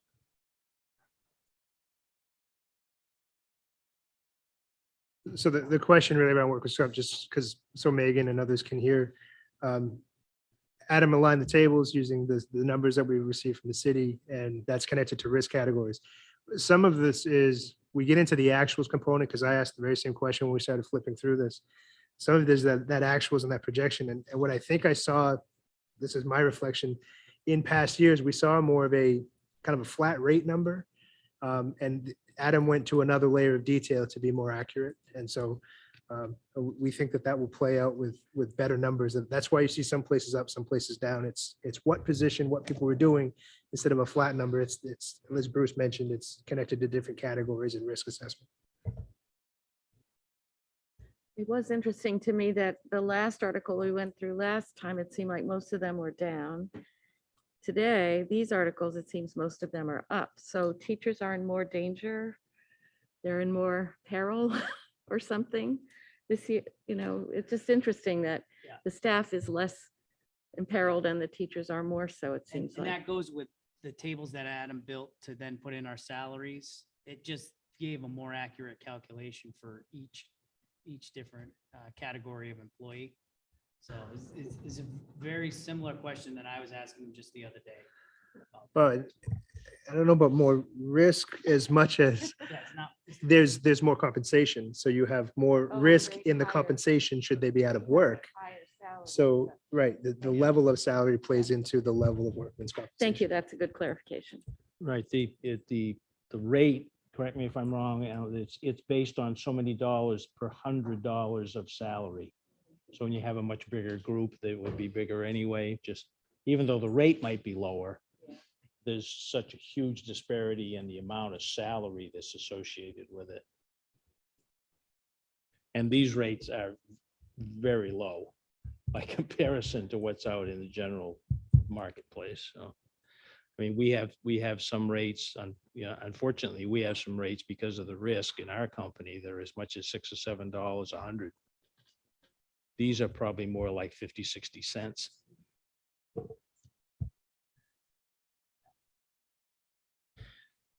Other questions around Article 4? So the volleyball one is a new position. That's a new ask, yes. Okay. And that's connected to last year's new ask. Mhm. So last year's the first time we had a volleyball team and they had so many students, I want to say it was 70 that Right. came out and wanted to participate. And so Right. we thought we'd field the team, but this is So we have volleyball and lacrosse as new asks. That's what we're saying, right? I just want everybody to realize that when we ask for new athletic teams, policy states that they need to fund it themselves for 3 years before we fund it as a district. But that didn't happen last year, which I was a bit upset with, because if we're not going to follow policy, then why do we have policy? So either we change policy or we follow it. And it's okay to change policy, but I just want us to be aware of when we approve things and it goes against our policy, it goes against what we stand for and what we do for our job. It's a slap in the face sometimes. So I just want us all to understand that and just be aware of it going forward. Yeah, there was discussion around the policy. You make an excellent point, because there was a series of votes to, I don't know if we suspended rules, but it was to approve that position in the budget. It did not follow traditional policy, and the thinking behind that decision, at least as I recall, remember, I don't get a vote, but it was that the students that had been participating in the rec program and things like that had led their way up through, it was unclear if some of the families had the resources to stand up a program. And so asking people who may not have the resources or availability to stand up a program, financing it by way of parents or a booster or other, would then never be able to start up a program. Volleyball, I think it made it a slightly easier conversation because it wasn't incredibly expensive. But I did think at the time it was a slippery slope, and we'd either need to change policy or not make that decision again, because there are some sports that are out there, like the what do you call it? The EA Sports piece, which has become very big in our state with people competing using video games or a gaming platform. To stand that up, not that I put it in this budget, but to stand something like that up, it was on the low end $70,000. And so when we talk about that kind of policy decision, it didn't have massive implications, but it did have implications. And so I would encourage that we revisit that policy and make a decision whether we're going to follow that protocol or not. And I think the repercussions of that is then every year we're like, maybe not every year, maybe I'm over exaggerating, but second year in a row, we've had a new position come to us, a new team. And now it's just precedent that we're gonna approve it. And that's what I didn't like. Bill? So I just want to clarify that as far as the middle school lacrosse goes, my understanding is this was year 3 of their club program. And so next year would be year 4. So that's why the ask is coming for the middle school. Well, that's good to know. Thank you very much. Ms. Scott? I guess so. That's what I was going to ask. Was there one of these that didn't get the 3-year process? Was it the lacrosse? No, It was so the- lacrosse had the process, and this is their year, if you will. It was last year, volleyball was approved at the high school level, and volleyball, which is a girls' competitive sport, has gotten quite popular, but we did not have a team prior. And the level of interest was done by survey and through a program that really came up through the rec and had very good support. There was also a Title IX conversation, because in some seasons we offer more sports and participation to males than we do females. And so there was a number of factors that played into it. This year's ask, I think, comes on the tails of last year's decision, because I don't think the policy speaks to like another level of. So I guess what I'm saying is, and I could be wrong in my read of this, we could go back to it, but having a JV team added to an existing varsity team that has high interest isn't the same 3-year process. It would be that initial volleyball team, but I could be misreading that.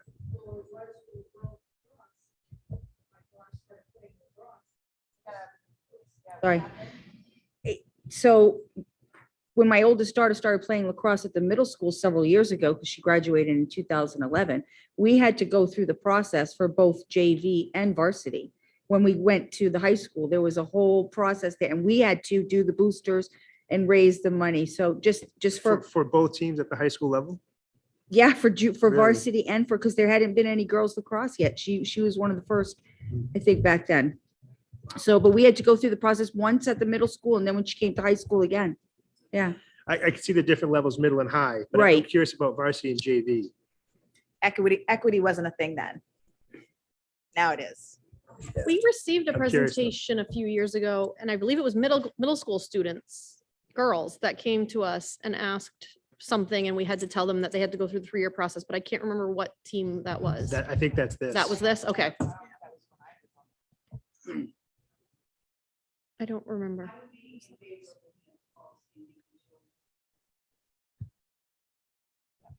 Ms. Bowden?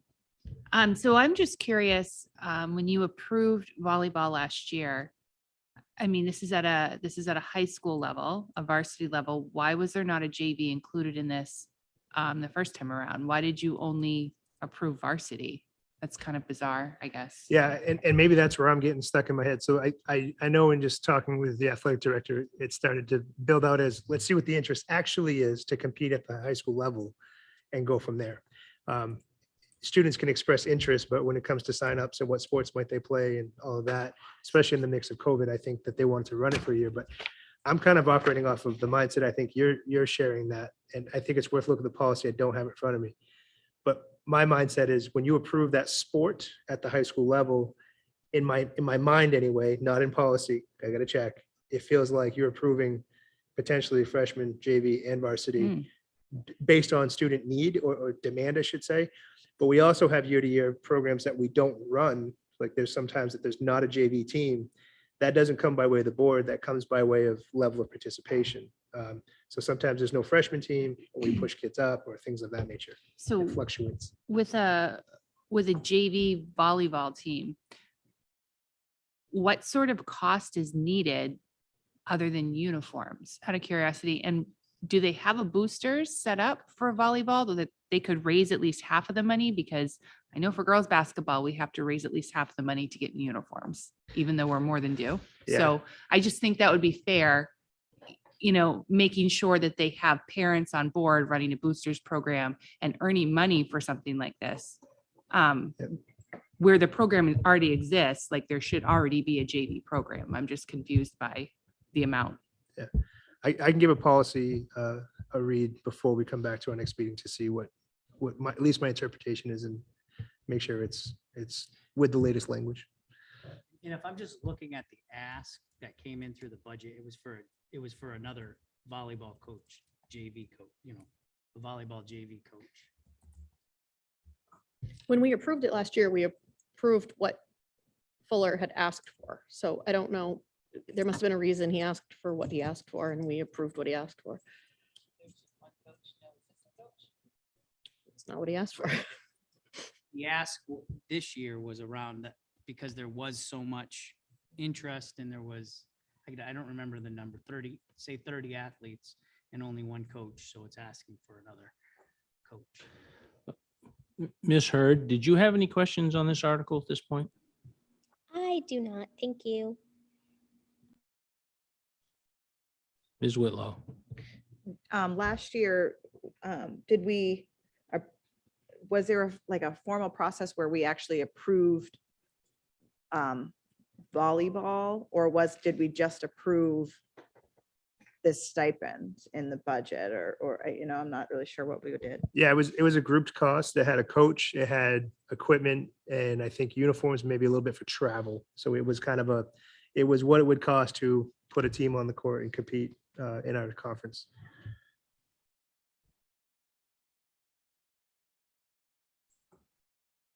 Other questions or comments about this article at this point?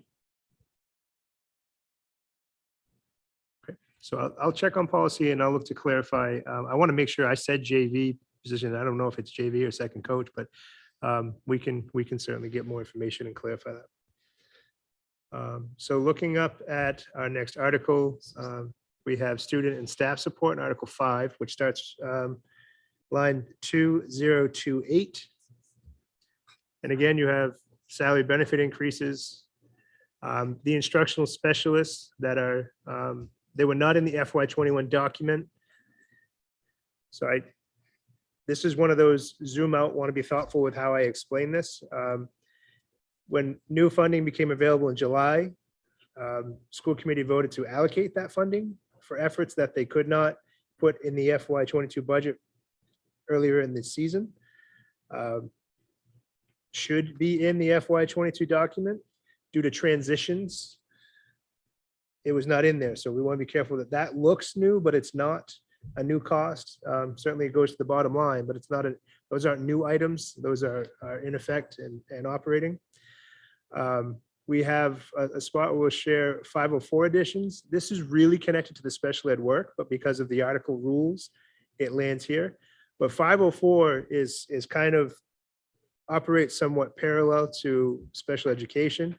And 504 is really about a physical disability or an accommodation in school to access education, and less about the need for specially designed instruction.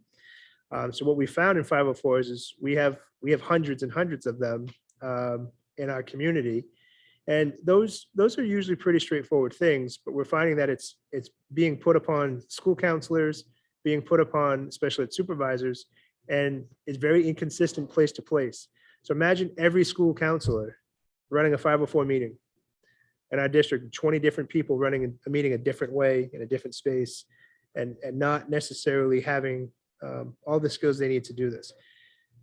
So we like to propose, and this you'll see a shift in funding here. We already have a 504 position at the high school that helps pick up the load at the middle school. We believe if that's all this person did, that they could help with the elementary schools. So we would have a system-wide consistency that we currently lack. And so that addition is to change that position, a little more compensation because of more responsibility to be district-wide.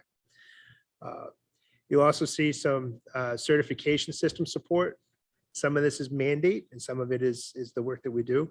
But the mandate is when you get hired as a new teacher by statute, you get assigned a mentor, someone in your building that you can go to ask questions and do your work around your plan to become fully certified. It's mandated, but it's also highly beneficial. And remember, Bopalak maybe can speak to this, because I know he was a mentor to many teachers. But when you're a new teacher, you need someone who knows the rope of that space, that building, these kids, the curriculum, you name it. And while it's state mandated, it's costly.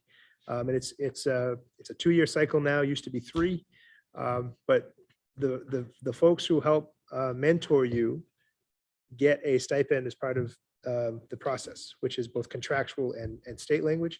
And so we have a lot of new teachers, and what we found in our budget is these items weren't specifically budgeted in some cases at all or appropriately. So if you have more new teachers on a 2-year cycle, you have more mentors, and each mentor gets a stipend for the work that they do, which is, in my opinion, grossly underpaid, but it is a small stipend, but they add up. I'll go through them in the book. Then the last one is, we mentioned earlier today from Article 1 that our national board certification stipends, that's that shift to Article 5. So we'll see that. So I'm going to jump out of this in case Megan has questions. And again, we're starting at 2028. And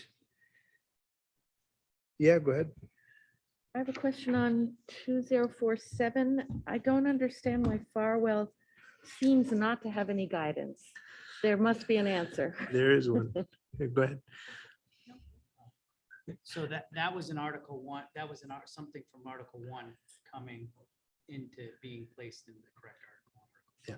So Bill had mentioned it sits in Article 1, and we mentioned that that has to be moved to here. But only Farwell? Yeah, there are others that exist, and except for the Martell one, which is Well, Martell, obviously, but I obviously mean, not. only Farwell is blank there. So it Correct. yeah, it applies to Farwell, and then you'll see at McMahon, there's an increase as well. And that the same situation happened. It was in Article 1 for the person who took the position, had been in an Article 1 position, and it never got moved to Article 5. So when these corrections get made that we mentioned along the way, it will be there. So there is a guidance counselor at Farwell, yes. Other corrections you see are really around the salary and actuals instead of projections. I have a note here on line 2113. at the high school. That's the one that we mentioned earlier, that shift, because we had that, one of the guidance counselors or school counselors at the high school were in the ELL budget. So that's where you see that reduction that we talked about earlier. But you see it and how we've done that work here. Yep. Yep. We also have restorative practices, which Tyler mentioned earlier. That lands in this series of lines as well. The only difference that you see here is the actual, and that it's being placed in appropriately in the student services area. So it's cleaning up where things are, and we have actuals now that for that position that was approved last year in that effort. Application question is, sorry, impact the same as next step or different? Yep, great question. So looking at line 2139 is one of the areas you'll see Guidance Impact Academy. This is all language that's transitioning to next step. So yeah, great question. And ironically, I actually have here, look, change title.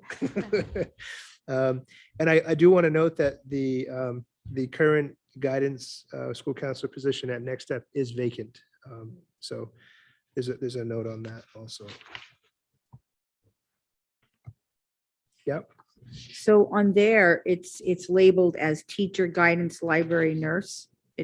Is that just for now or? That's just the description. Okay. Yeah. So when we created our chart of accounts, that particular object code, so the one starting in 5, and then obviously with the org code going with that, that's just the way that we labeled it back in 2015. I just thought there was a Superman working in that position. I was going to say, although that does explain Philip a little bit, but that's not him. Because well, and this happens realistically in these enrollments that are in and around that 100. We can't afford to put a full-time nurse and a full-time librarian and a full-time. So we have some pieces that are full-time and or float, which is kind of like the nurse at Longley right now. She's stationed there, but when we're really short elsewhere, she goes. And then, Philip has a contact tree for what to do if something pops up. But all fun and games. I'm joking a little, but also people wear many hats down there because it's a small program. So we can't resource all of those positions. It would just be too costly.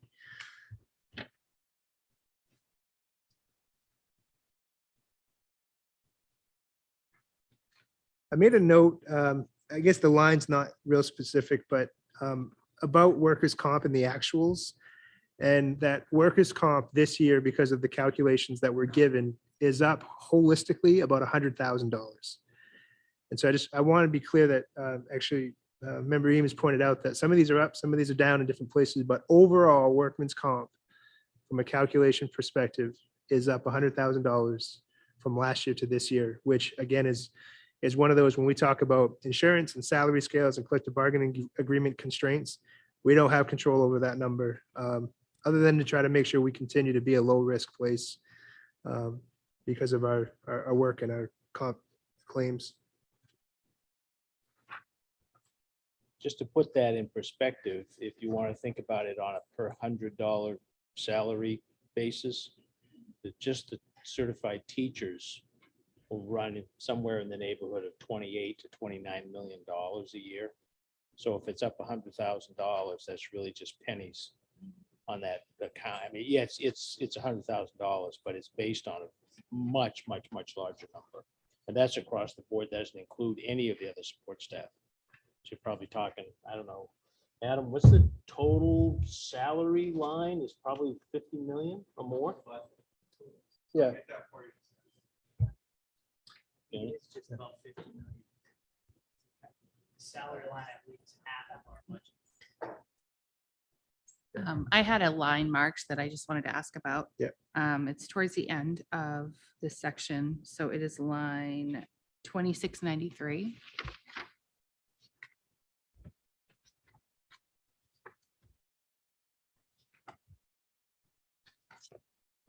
I'm just curious why there's a $34,000 increase on that line.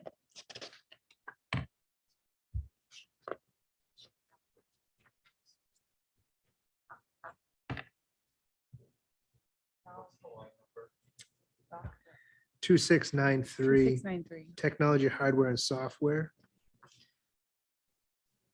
Um, I know most things with technology, you're just gonna see a big number, but that seemed really big. So I was just curious what that was. Oh.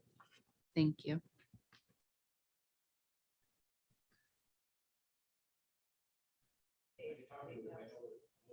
It's next step. Next steps, technology, 05, 6500.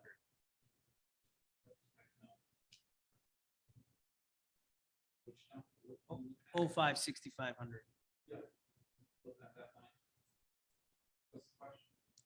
Just what's the makeup of that increase? What's the increase? Yeah, so the increase in there, that's software. So what we did is we ended up through COVID, right? There was a lot of software packages that we provided for teachers.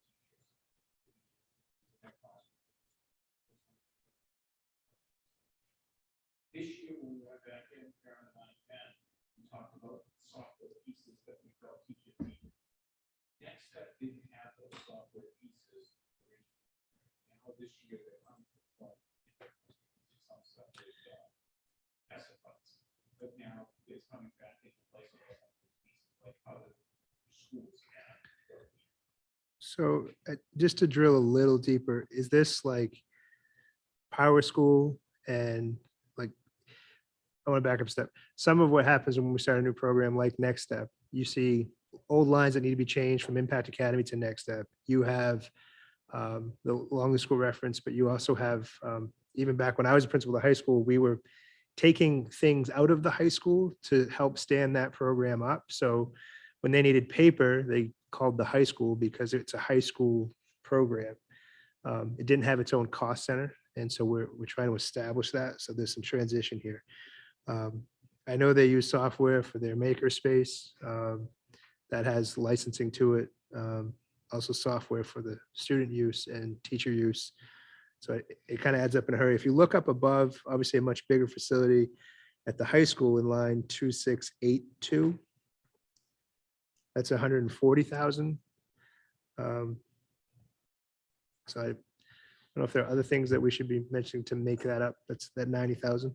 Yeah, so looking at that, the high school one,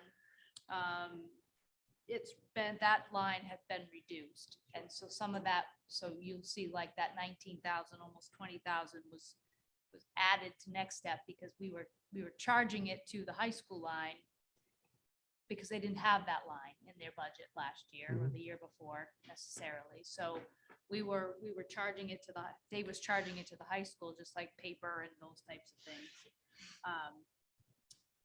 And then we did have some software that Next Step has used, as Dave said, over the last couple of years that have been paid for with the COVID relief funds.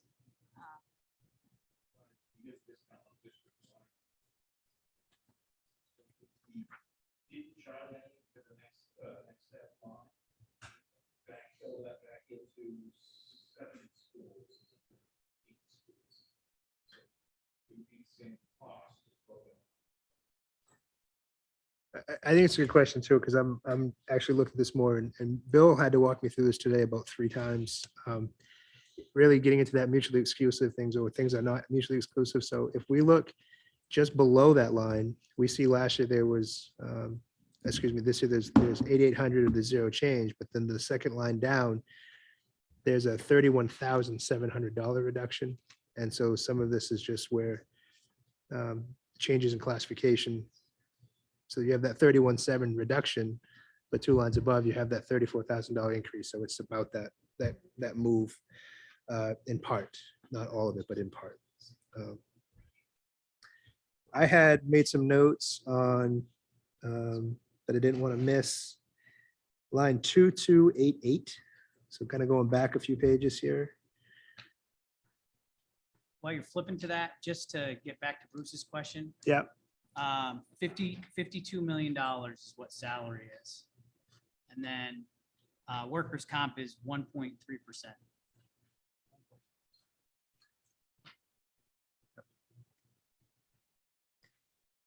So looking at the, again, 2288, and then kind of below it, there's a few lines here.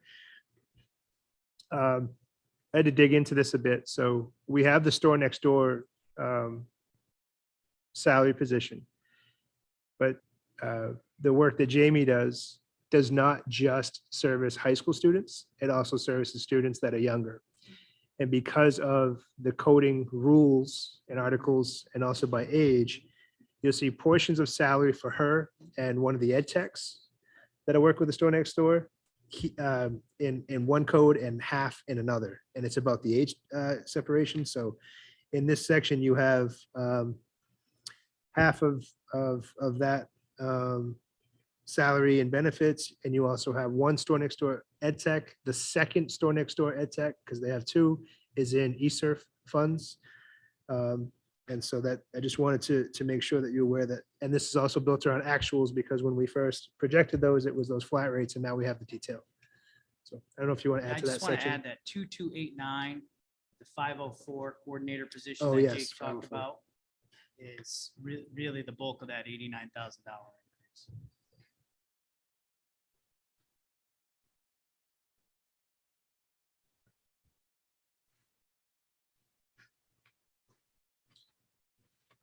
The mentors, new staff line, just so you can see that,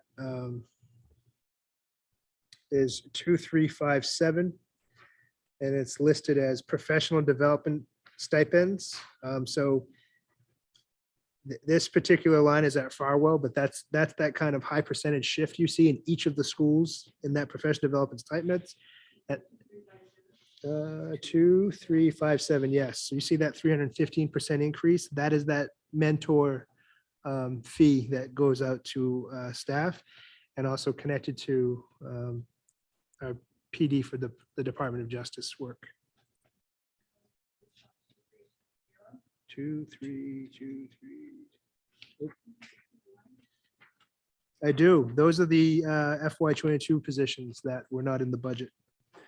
And so those are not new. Those are our instructional specialists. And that, again, that happened when the governor issued that one time. I've never seen it before in my life.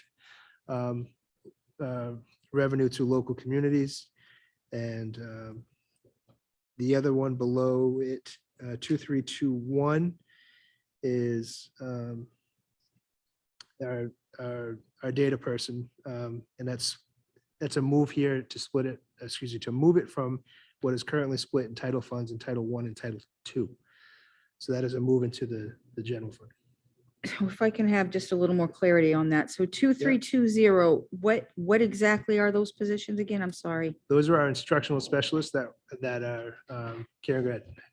She explains it way better than I do. So they are, they're in our instructional specialists, and Paul's actually met, and Elizabeth have worked with them on the last couple of days.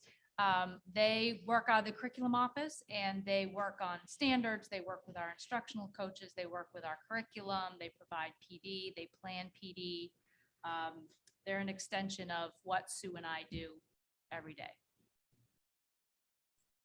And they were added last year when you got in the middle of, that was the July, you said? Yeah, when the July shift in funding came through, had they been in your original budget for last year as an additional staff? They were in our budget proposal last year for additional staff. And it was when the additional revenues came in from the governor that would put those back in. That went through the committee, was voted on. Yeah. Okay. Ms. Parks. Line 2324, benefit stipends, $8. What is that? 2324.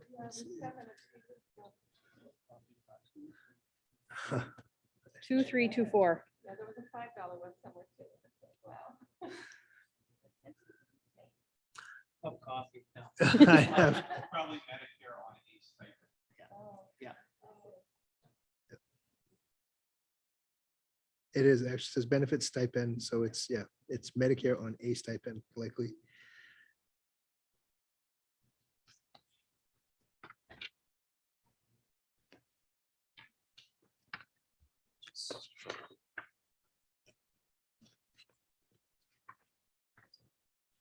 Another item that I had made note of to share, line 2452. one of those contracted service lines that we sometimes don't know what makes it up. So that is, we use a software system called Frontline, and that tracks all of our professional development. We use it for our HR office. There's a workflow piece and it's connected to all of a whole lot of things, but really it's really about HR and our professional development work.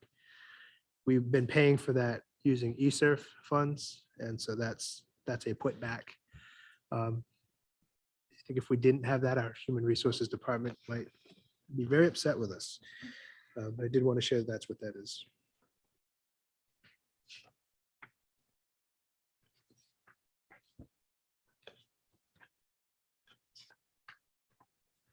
Short of repetitive shifts that we've already mentioned, and I'll answer any questions that you have. That's what I had in my notes for Article 5.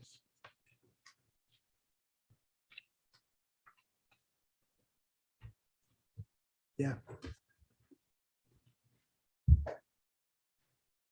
That's a significant increase in the budget, that whole article right there. We're looking at 18.8%, $1,400,000 just in that article alone. Am I reading that correctly?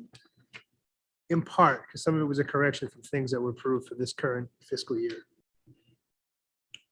But if we look at the overall, what we looked at today, we're up 2,761,000 in regular instruction, 169,000 in other instruction, and then another 1,403,000 in student and staff support. It's a lot. It's a lot. That's a lot. And it makes me nervous, honestly, that we're going to have to seriously look at this and see what's going to have to be worked on, because that's a significant amount. Absolutely. Yeah. Absolutely.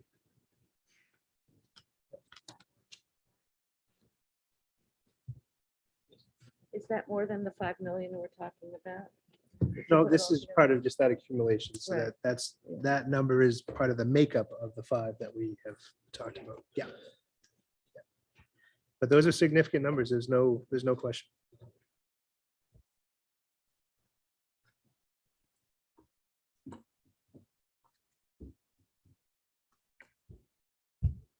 Anything else from anyone, Ms. Scott? So I guess I just want to ask and thank you. So we're going to get, and we'll be talking special education on Monday, correct? And then are we going to, any more discussion on ELL or any other programming that we're seeing here for tonight? This is it for this, until we start discussing about stuff we have to cut and stuff, or how is this going to go?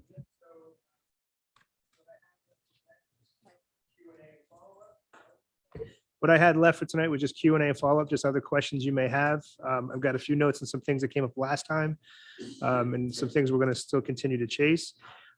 Monday, we have special education, LRTC, and adult ed.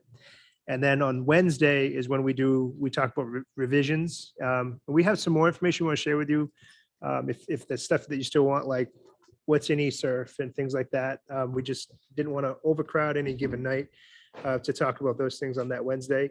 And as I mentioned, when we go through this line for line, I don't have the whole thing memorized, but we stay ahead of the conversation. And so we went through this line by line when we built it, and we go through it line by line before we have our meetings here.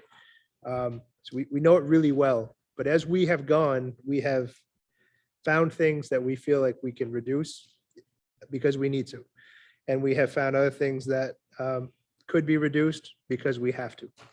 And so we have a list that's building, both corrections, reductions, and some things that are going to hurt. And those are things that we're going to be able to bring a comprehensive list to you with what we have at that time next Wednesday. And so as we go through these costs and these drivers, they're big numbers. And so we're also working diligently throughout the day to find those tough conversations and have them so that next Wednesday we come in prepared with reductions. And just one more question, as we're going through this over the next couple, well, I know I'll be going through this over the next few days. who, if I have questions, should I email? That way we're not waiting till Monday, because I think that at this point, if we've got questions over the next 4 days before we meet again, if we could email and have those questions possibly ready so that you guys don't have to rush next week. But it's budget season, we'll rush anyway, but I think one of the things I'm hopeful to do is continue to gather those questions. So you can email me, or if you think it might be better suited to Bill or Karen, I guess I don't have a personal preference. So Yeah. I would just say email Jake, Karen and I, and then we can figure it Yeah, out. because we do this constantly, even doesn't matter the time of day. But I want to be upfront with you that we did mention as we started, and I want to just keep reiterating it. We are bringing you reductions.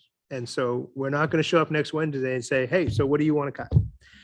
That's not fair to you or the process. So we are coming with reductions. Now, will it be the right reductions or enough reductions or too much reduction?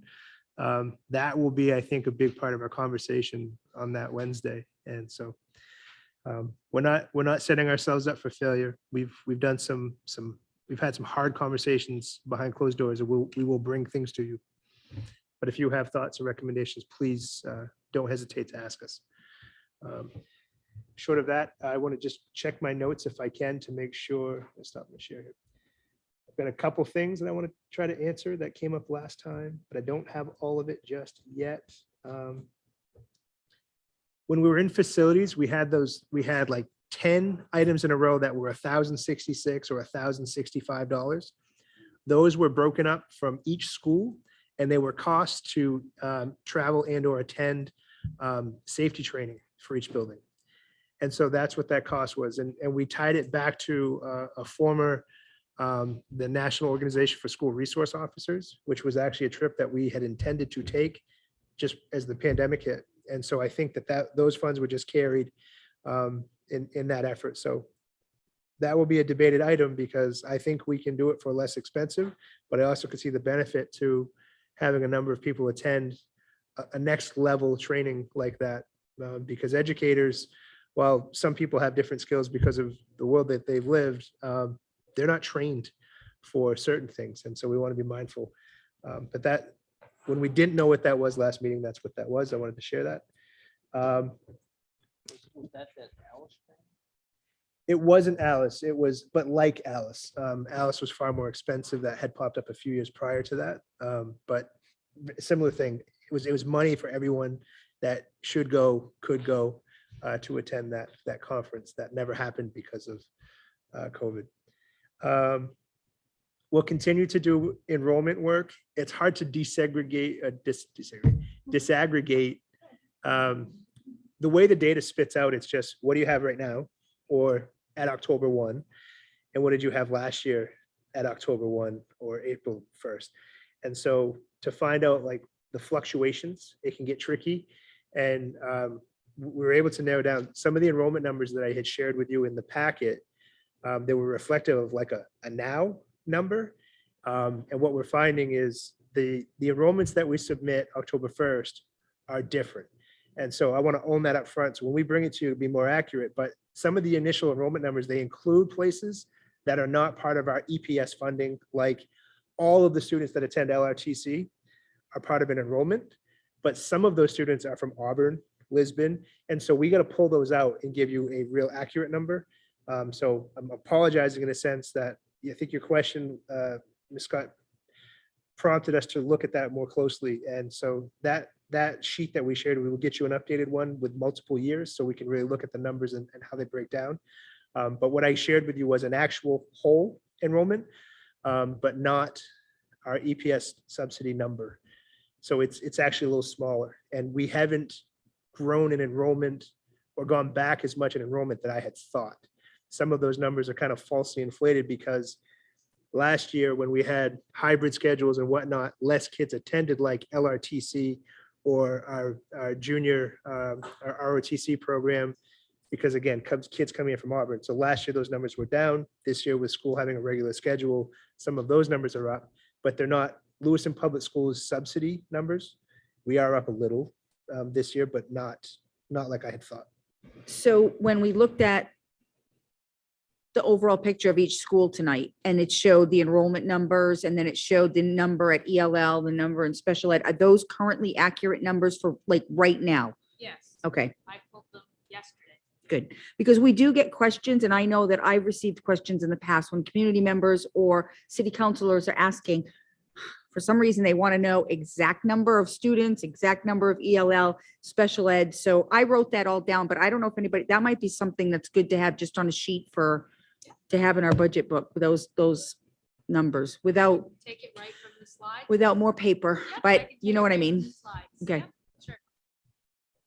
So we'll follow up with that. And we've talked today about the eSurf numbers specifically. So you can just see what's on that and the structure of that. I really want to get through this first, but we can certainly roll that in. And it's things that we already have. So it's not like we got to go build it and bring it into you. We've done eSurf presentations throughout the process, so we can share those, and we have numbers around things, so you can see that. I have some others that we still have to find, and let's see here. I started with the compliance costs around the Department of Justice and the Department of Education and/or Labor. So I don't have all the numbers for you, but I can start to craft that. We're looking at the impact of the $40,000 salary minimum for teachers and trying to look at what the impact was from that last year and how that rolls to this year. It's tricky because it's like a 3-year window, but we'll be able to tell you at least an estimate of the impact of that locally, which is again a mandate. We don't have a choice, but we have to pay for it. And then also looking at just year-to-year growth. Again, it was around 1.6 million in staffing and supports and whatnot around ELL. That was a transition from last year to this. Not new this year, but when we talk about a continuum, it was a big impact. Let's see here. Classroom materials and supplies, which is a big number you saw. We're working on pulling that number. We had special ed breakdown by school, which some of those questions came up. We'll we have that chart that disaggregates that. And so I just wasn't quite ready. I had to be sure. I wasn't going to give you a chart. I was like, wait a minute, why was the other one not what we thought? But it was that. So